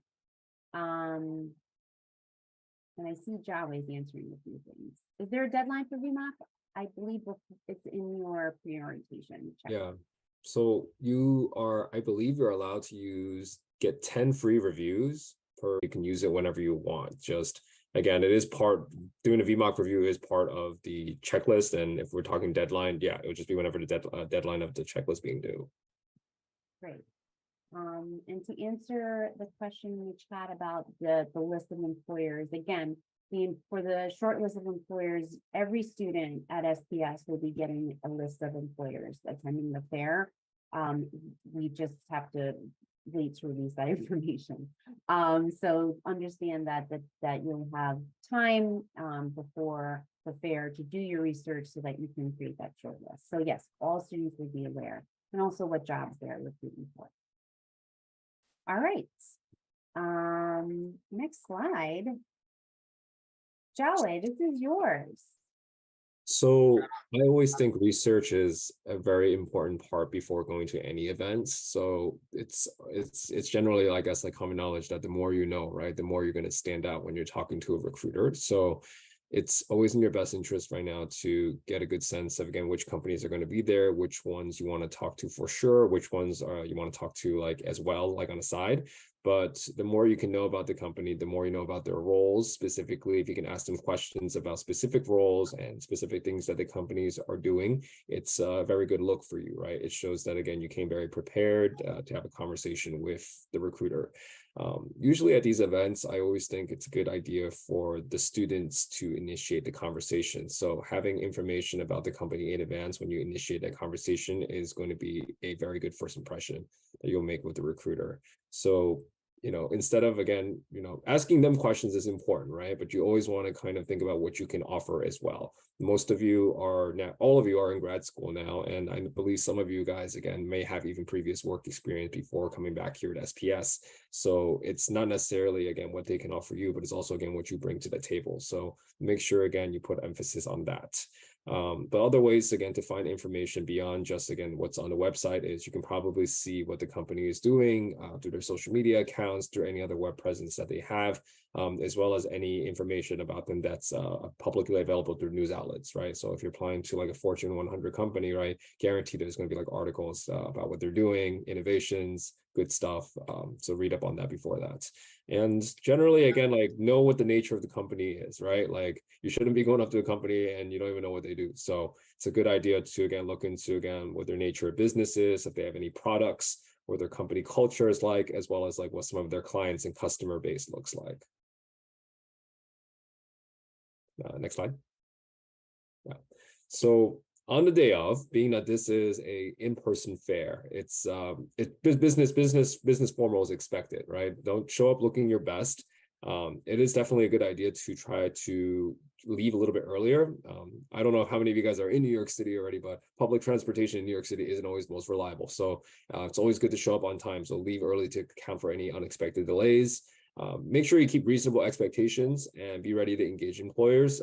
As Tia said earlier, right, you should definitely bring some copies of your resume, but you should also familiarize yourself with the LinkedIn app. We have a lot of employers nowadays that, again, like Tia said, they don't take resumes as much, but they always think it's a good idea to connect on LinkedIn. So make sure you have the app installed on your phone. Sometimes folks are going to just ask you for your barcode to scan you so they can add you afterwards. But it's a good idea to, again, have an action plan going into this, right? So have a list of people that you want to speak with.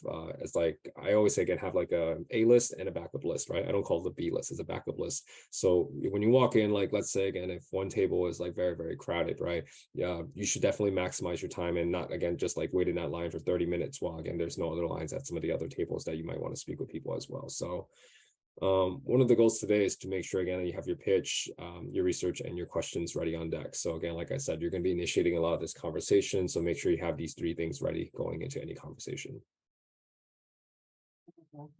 I'm putting in the chat that you mentioned LinkedIn, Jawed. VMOC also has an AI review for LinkedIn profiles. So that's something that all students right now have access to. Take advantage of it now so that it's ready to go in September and you're able to scan your profile ready to go. So definitely take advantage of the LinkedIn review from VMOC. At the very least, make sure, again, you have all your experiences listed and have a headshot. Like I would say, like, the worst thing that you can do right now is just have a their name in Colombia, nothing else. Again, it's going to be hard for them to again want to connect with you afterwards. So passing the baton. Thank you, Jawe. Yeah. And just to add on that, when you just said with VMOC, there is a tab within VMOC called the Aspire tab. On the Aspire tab, you can go in and you can share your URL from your LinkedIn, and it will walk you through updating your LinkedIn profile, summary, all the different sections of your LinkedIn. I encourage those of you on the call, whether you do use LinkedIn or you don't, to, that's going to be one of your new best friends, and you will definitely want to update your LinkedIn. And so when you're talking about collateral, as it pertains to a fair and just your brand, making sure your marketing materials, they speak to where you are now. So your resume should have a clear and concise message regarding what have you done, what value have you brought in your respective roles, and being able to highlight where you added value. So where you can, please do quantify. I do encourage you to book appointments with us, because we're here to assist you. But if you can't get an appointment, we have tons of resources that can also be, VMOC being one of many, that you can utilize just to kind of make sure that that document is where it needs to be. If you have a resume that is the version that is, if you're not from this region and you have a version of your resume that is the version that you say is mostly used within your region, I would say, go into, make sure it's part of the checklist anyway. So it's part of what you are supposed to complete, but make sure you utilize VMOC, update that version of your resume. You don't want your resume to be the reason, the formatting of your resume to be the reason why you're not being seen by an employer. Sometimes when you think about applicant tracking systems, they look for keywords, it's very much in alignment with the role that you're applying for. So you want to make sure that your resume is not, it's not discouraging you from having an opportunity, but it actually promotes, your ability to be considered for a particular role. Cover letters are great documents. Some roles actually, you will have an opportunity to update or upload rather your cover letter for a particular job. Some roles don't require cover letters. It's really up to you, but cover letters, how they serve is this another way for you to create the narrative of why you, right? Like why would you be the person that someone should consider for a particular role? And so really highlighting your skill sets in such a way where there's a clear and concise narrative as to your skill sets as it relates to the role, right? It's always about the role. Your LinkedIn, when you're thinking about your LinkedIn should align with your resume, and because your resume is that marketing document that an employer is going to see first, but your LinkedIn should also align with that. If someone wants to learn more about you, they may be reading things on the resume, they go into your LinkedIn, and it's just like, it really brings you to life, because like Joey mentioned, there's a photo there's you, right? That's your branding image, right? There's you. And then there's all the things that you've chosen to upload or update about yourself to allow someone to get more insight into you as a professional. So I encourage you to use your LinkedIn in that way. It is an amazing marketing tool for you, and it's employers go in, even if they're considering you, the recruiters go in, the team members go in. Oh, let me go see what Jawe is doing, and check out his LinkedIn. That's something that is just a known fact of how opportunities and your extracurricular activities and all that stuff on LinkedIn, you can have those things because you just never know. Highlight you, but in addition to your professional, but it's really about your professional marketing and really about what you're bringing to the table as far as your skill sets for a particular role. GitHub, some of you have already utilized GitHub. If you've never heard of GitHub, you will definitely utilize it in this program, because that is it's a repository where you can collaborate with others, on your project work, and kind of share out some of what you've been doing and get feedback. And it's a great tool that I know you utilize in project work here at Columbia. So if you haven't heard about it, but it's a great place where you can, if you can't already, you will be able to share a link to your GitHub where someone can see the work that you've done, where you've done some collaborative work and the outcomes of, data sources and things that you've been able to contribute to. So that's a great way to highlight your work as well. Your success stories, everything should be tied together. We're looking at Google. Okay. Your success stories should all be tied together. So that's really important as well. And making sure that that your narrative is consistent. That's very that's important. Your for the fair, your resume, I cannot stress enough, your resume needs to be ready, clear, concise, highlighting your skill sets, and then practicing your pitch. Your pitch is really, who are you? And you being able to share that with an employer in a clear, concise way, not like, oh, I was born back when, and all of that. No, but who are you in relationship to the role that you're interested in, highlighting your skill sets. When a person's asking who you are, it's like, yeah, oh, you're asking who I am. There's so many things about me. No, clear, concise, related to the role that they have highlighted, because remember, there's a lot of folks, but smile, show your best self, and just have confidence. And confidence, it exudes sometimes just when you're standing there, right? So it doesn't have to be that you're saying something, because there's going to be times where respectfully, because your peers are going to be talking to the recruiter, you're going to just stand there and just like, okay, my time will come. But you want to just make sure that you're always staying in a place of being professional. Next slide. Oh, okay. Yes. Strategies for engaging with employers, just really thinking about, asking them thoughtful questions. The questions that you ask at a fair is really going to allow for if an employer is going to continue to talk with you, or if you kind of just cut it short right then. Do your research in advance.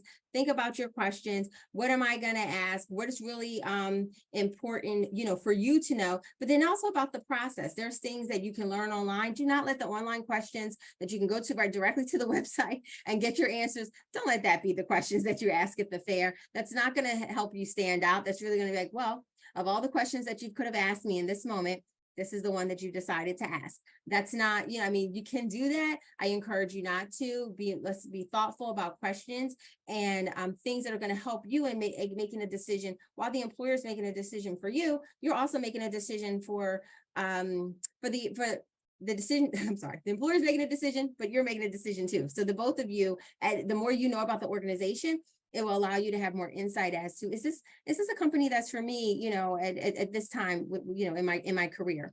Also thinking about what's their hiring process. Right now we know that the employers who are participating in our fair, they're interested in hires, whether for full-time or for internships. And these are companies that are, they want to get ahead. They want to get, have their consideration pool, have as many students as possible in the consideration pool early, make those decisions early. That's a great thing. But having a definitive timeline, when does your recruiting cycle start? When does it end? When does your cycle start for full-time? When does it end? Some of that, that is a good question, because that can change. That can change based on the division. That can change based on, capacity of roles. How many roles are we looking to fill right now? We're looking to fill 3 new departments. So that means that there's going to be a lot of opportunities, for applicants to be considered. So those are things that you can ask in real time. Get to know an employer. So you can also ask questions about them, sometimes, and if we are giving you names and information about the organizations, if we're able to share in advance the names of the actual individuals who will be there that day, then that's something that you'll be able to research them on LinkedIn. The beauty is too, in being in that line, that line when you're waiting, you're like, oh, could you stop asking questions? Could you ask another question? You have time, because you have your lovely phone right there to look up the person that's in front of you. Look them up, take that time to research who they are, what they're doing. So for that in itself, just that little time, you'll get some insight into the individual you're about to speak to. So when you walk up to them, it's not like you're just learning about them for the first time. You're patiently waiting, but you're also taking advantage of that time. I encourage you to do that. I cannot tell you how many people do not take advantage of that time. And then you walk up to a person, you've been standing there for 5 minutes, and you walk up to a person when you've had an opportunity to do some research and you've done none. Don't do that, right? That's the beauty of you coming to this session. Also, is because we can give you those pointers in advance. And then you can also ask about the challenges that they're facing. I mean, time will let you know. I mean, I'm not telling you, these are just some of the things that you can ask, but if you've already been there for I don't know, you've a few minutes, you went through and it's like, okay, I've been here for a good 5 minutes already talking to the employer. Don't go through your list of 20 things that you're like, oh, let me get all of these question answers. Be respectful of those who are also in the line behind you, but having some very, specific things that you want to know about the organization, but also taking the time to pitch yourself. Outside of you just asking questions, you want to pitch yourself. You want to just let them know who I am. You go, you can, shake a hand if that's what, yeah, we're shaking hands now. So you can shake a hand, and if you're someone who doesn't shake a hand, I mean, elbows are still a thing. So it's not like someone's going to look at you crazy if you, just do the elbow, because I mean, I've seen it in my own work. I'm like, oh, okay, no hand, let's do the elbow. That's fine. So, just respectfully look at body language and cues and just, assess that as well, because we are getting back to a time we're in person. So sometimes that can be a little weird just at first, like, oh, what do I do? And then if you see someone's doesn't look like they're shaking hands because you've been in the line and you've been observing, then no need to extend the hand, right? We're not shaking hands. We're just excited to meet. Hi. How are you? And just go for it and talk about yourself. So next slide. Great. Any questions? Yeah, any questions?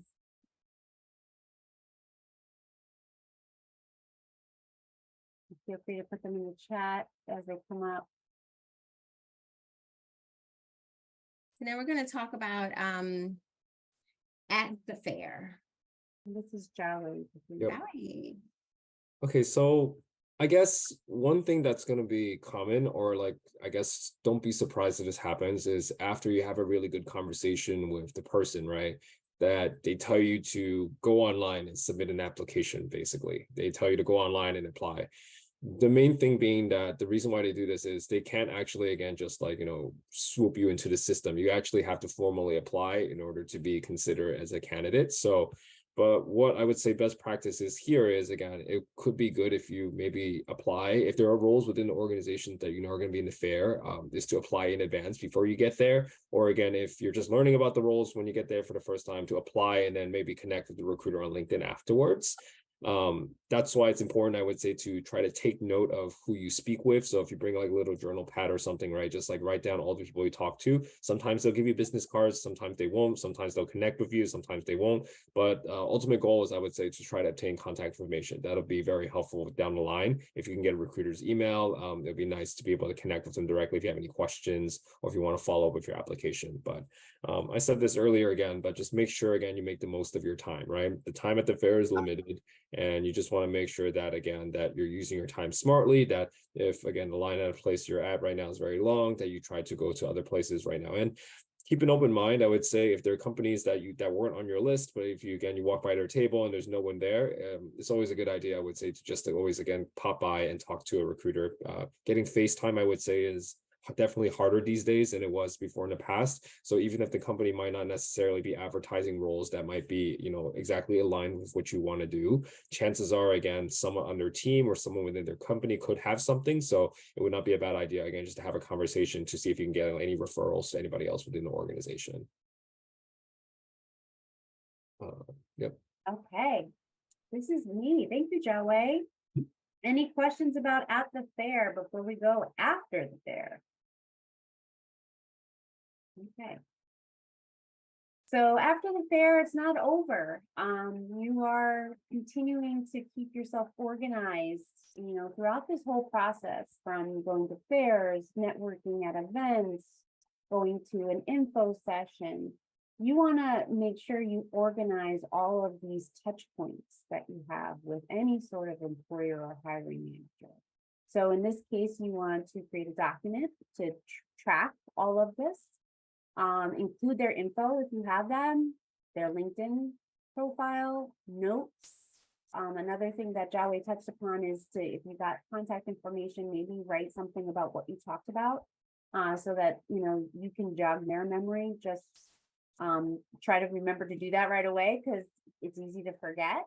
You need a lot of people at these events. Connecting with employers post-event on LinkedIn, you can write them a thank you message. Again, mention something specific and from your conversation, and don't make it necessarily like casual. You want to make it efficient, right? You want to, keep it going, keep it moving. So you want to find positions that you could apply for and tie your skills to match. So if you do reach out, say, recently you saw this opportunity that you applied for, I can bring XYZ to this opportunity, or I have experience in blah, blah, blah. Express excitement is always good in person and after. Again, the energy is important to bring. And you can ask to request to connect on LinkedIn, but make sure it's tailored, a personalized message. It's always nice to get a nice, thankful response from someone versus, just a blank response, not saying anything. And we do I believe one fair each semester, Tandy, one in the fall and one in the spring. Don't quote me on for spring 24, but that's just the past few years I've worked here. It's been 4 every semester we've had a fair. And reflecting on your experience, make updates to your resume based on your feedback, any feedback, if they do have time to do that. And then, practice your interviewing questions. If you notice that, at the day of the fair, if there was a phrase or a question that was hard for you to get out, you can literally practice it so that the confidence level comes next time you ask that same question. Any questions about this slide here? After the career fair, because we have a Q&A slide right after, which means we have made it to the end. What questions, I'm going to stop sharing my screen, you have for us? Feel free to come off mic, raise your hands. How are you feeling about all of this that we've shared? We're still early. More employers are signing up on a day-to-day basis. So, just know that, that we're working diligently on our end and employer relations end too, to have a successful event. It says the link isn't working for me. Anybody else?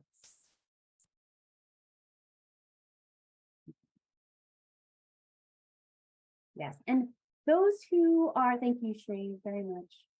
Those who are here, just know that you can sign up for the next event via SPS Talent. If I would urge all of the new students that are in this room right now, claim your account on SPS Talent and look at the events, register for the events there. We track all of our data and attendance there. So we did registration on Engage for this event because we know most of you are new on the call and may not have access right away to SBS Talent if you didn't join the account. Murtahiz, and I apologize if I am mispronouncing the name. Sorry I joined late, but just wanted to confirm that, is there anywhere we need to preemptively apply or upload a resume before the career fair?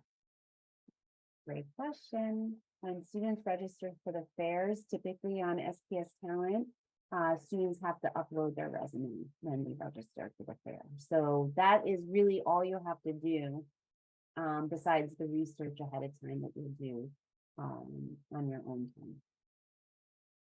Oh, just also so you know, we do share, for those of you who are asked to upload your resume, those resume books are shared with employers. So for students who've uploaded their resume, shown interest in a particular organizational role, we do share that with employers. So that is a way that they also get your resume in addition to, you going directly to a site or portal to apply.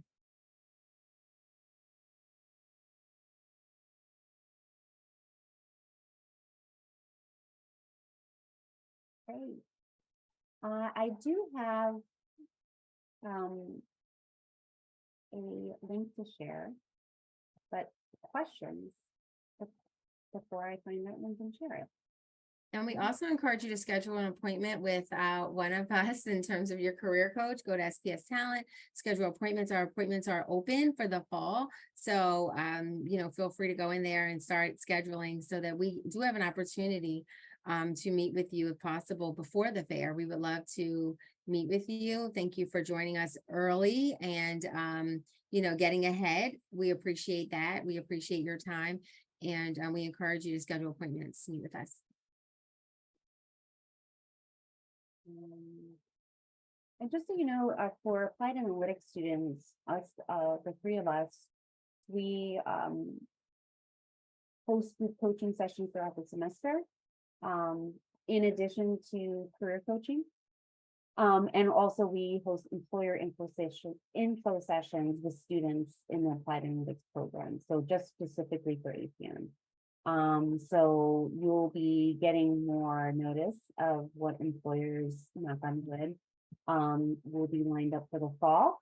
So there's other opportunities there. And in addition to that, there will be networking opportunities where you can connect with alumni in the fall.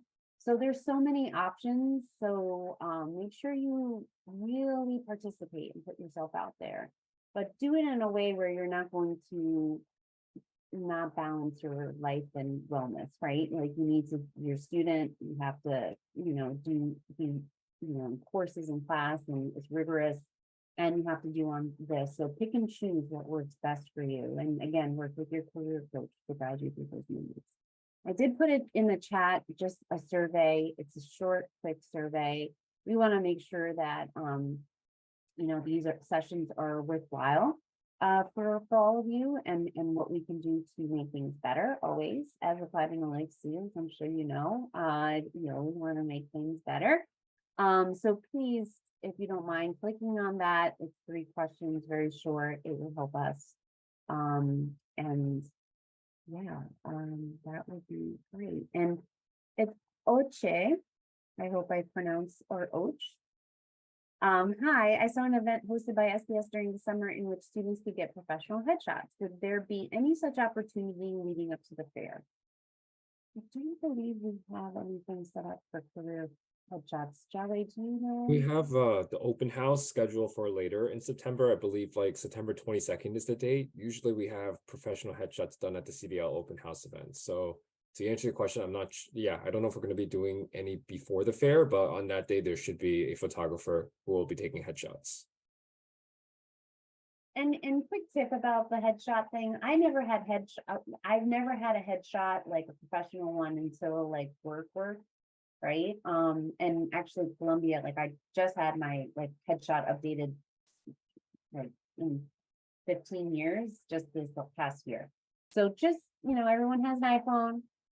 New York City, background, make sure it's not busy, but use the portrait mode, or go to Columbia's campus, use the portrait mode and have like the background. It's beautiful.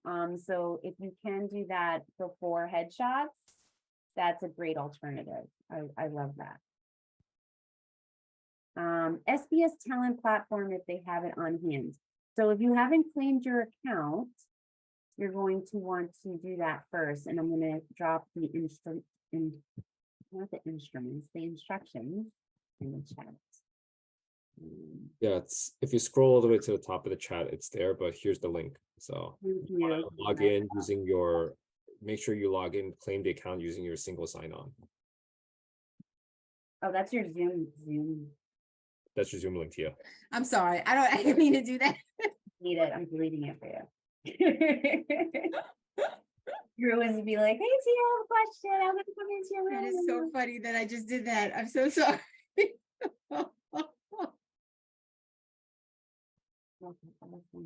And then, and just so you know, this is since we have been sharing a few tips here or resources, I'll just drop the main link of all the resources that you have access to in terms of subscriptions as an SPS student. So there's LinkedIn Learning, there's Going Global. We're also Going Global is our international site where you can see what employers have hired H-1Bs in the past. We're also going to get another platform that will be just better.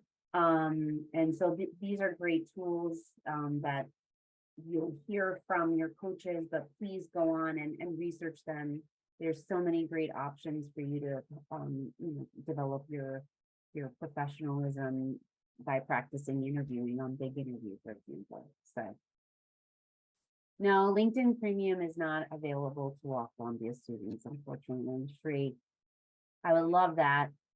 That would be a great selling point for Columbia SPS if all students can get a LinkedIn Premium account while they're here. Do all the employers listed in the employer sections hire international students? Great question. I'm sorry, I'm seeing these questions backwards.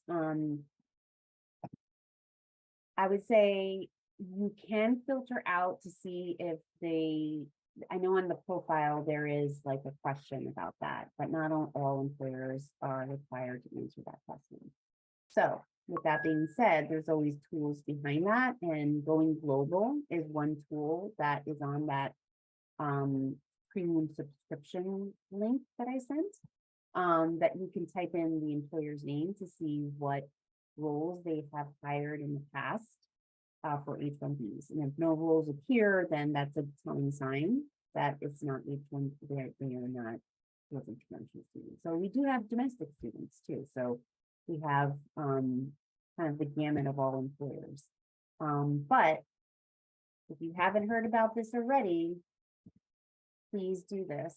On your Chrome extension, you can add a Chrome extension, called H-1B Sponsor Checker. And you add that to your Chrome, and it works with LinkedIn and Indeed.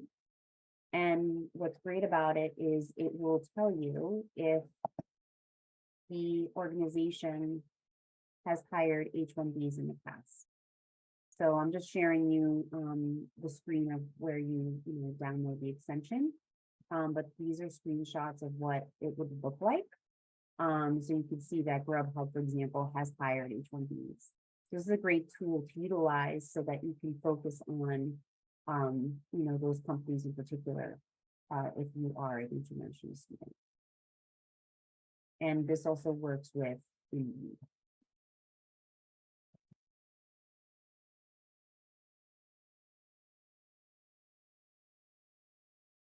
Does that answer your question, Candy? And also Going Global is the other resource that you would use, and this is that link. But using Going Global directly from our website, because it's connected to Columbia. And Valerie, I'm putting this in the chat right now. The ultimate H-1B sponsor check. It's 101. Oh my goodness. The time has flown by. I just left. Any last questions before we spid waves? Is that the same? It's ultimate. Thank you, everyone. Maybe next time we'll see your faces, okay? Come to the next session. We'll have more engagement opportunities where you get to practice introducing yourself. And land an impression with an employer. That's what you need to do. So we'll see you in a couple of weeks. And thank you so much for your time, Tia, Jawe. Thank you all. We appreciate you. Bye.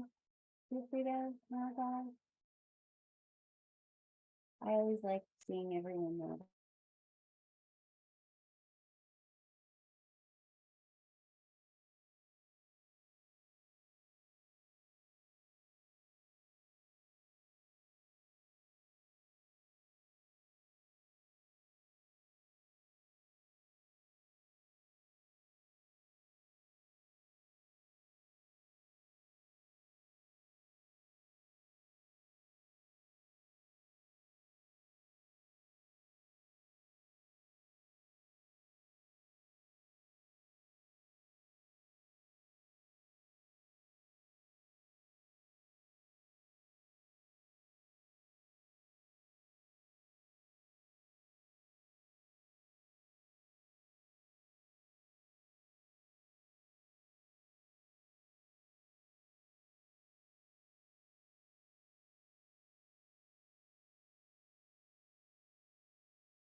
Obelisk.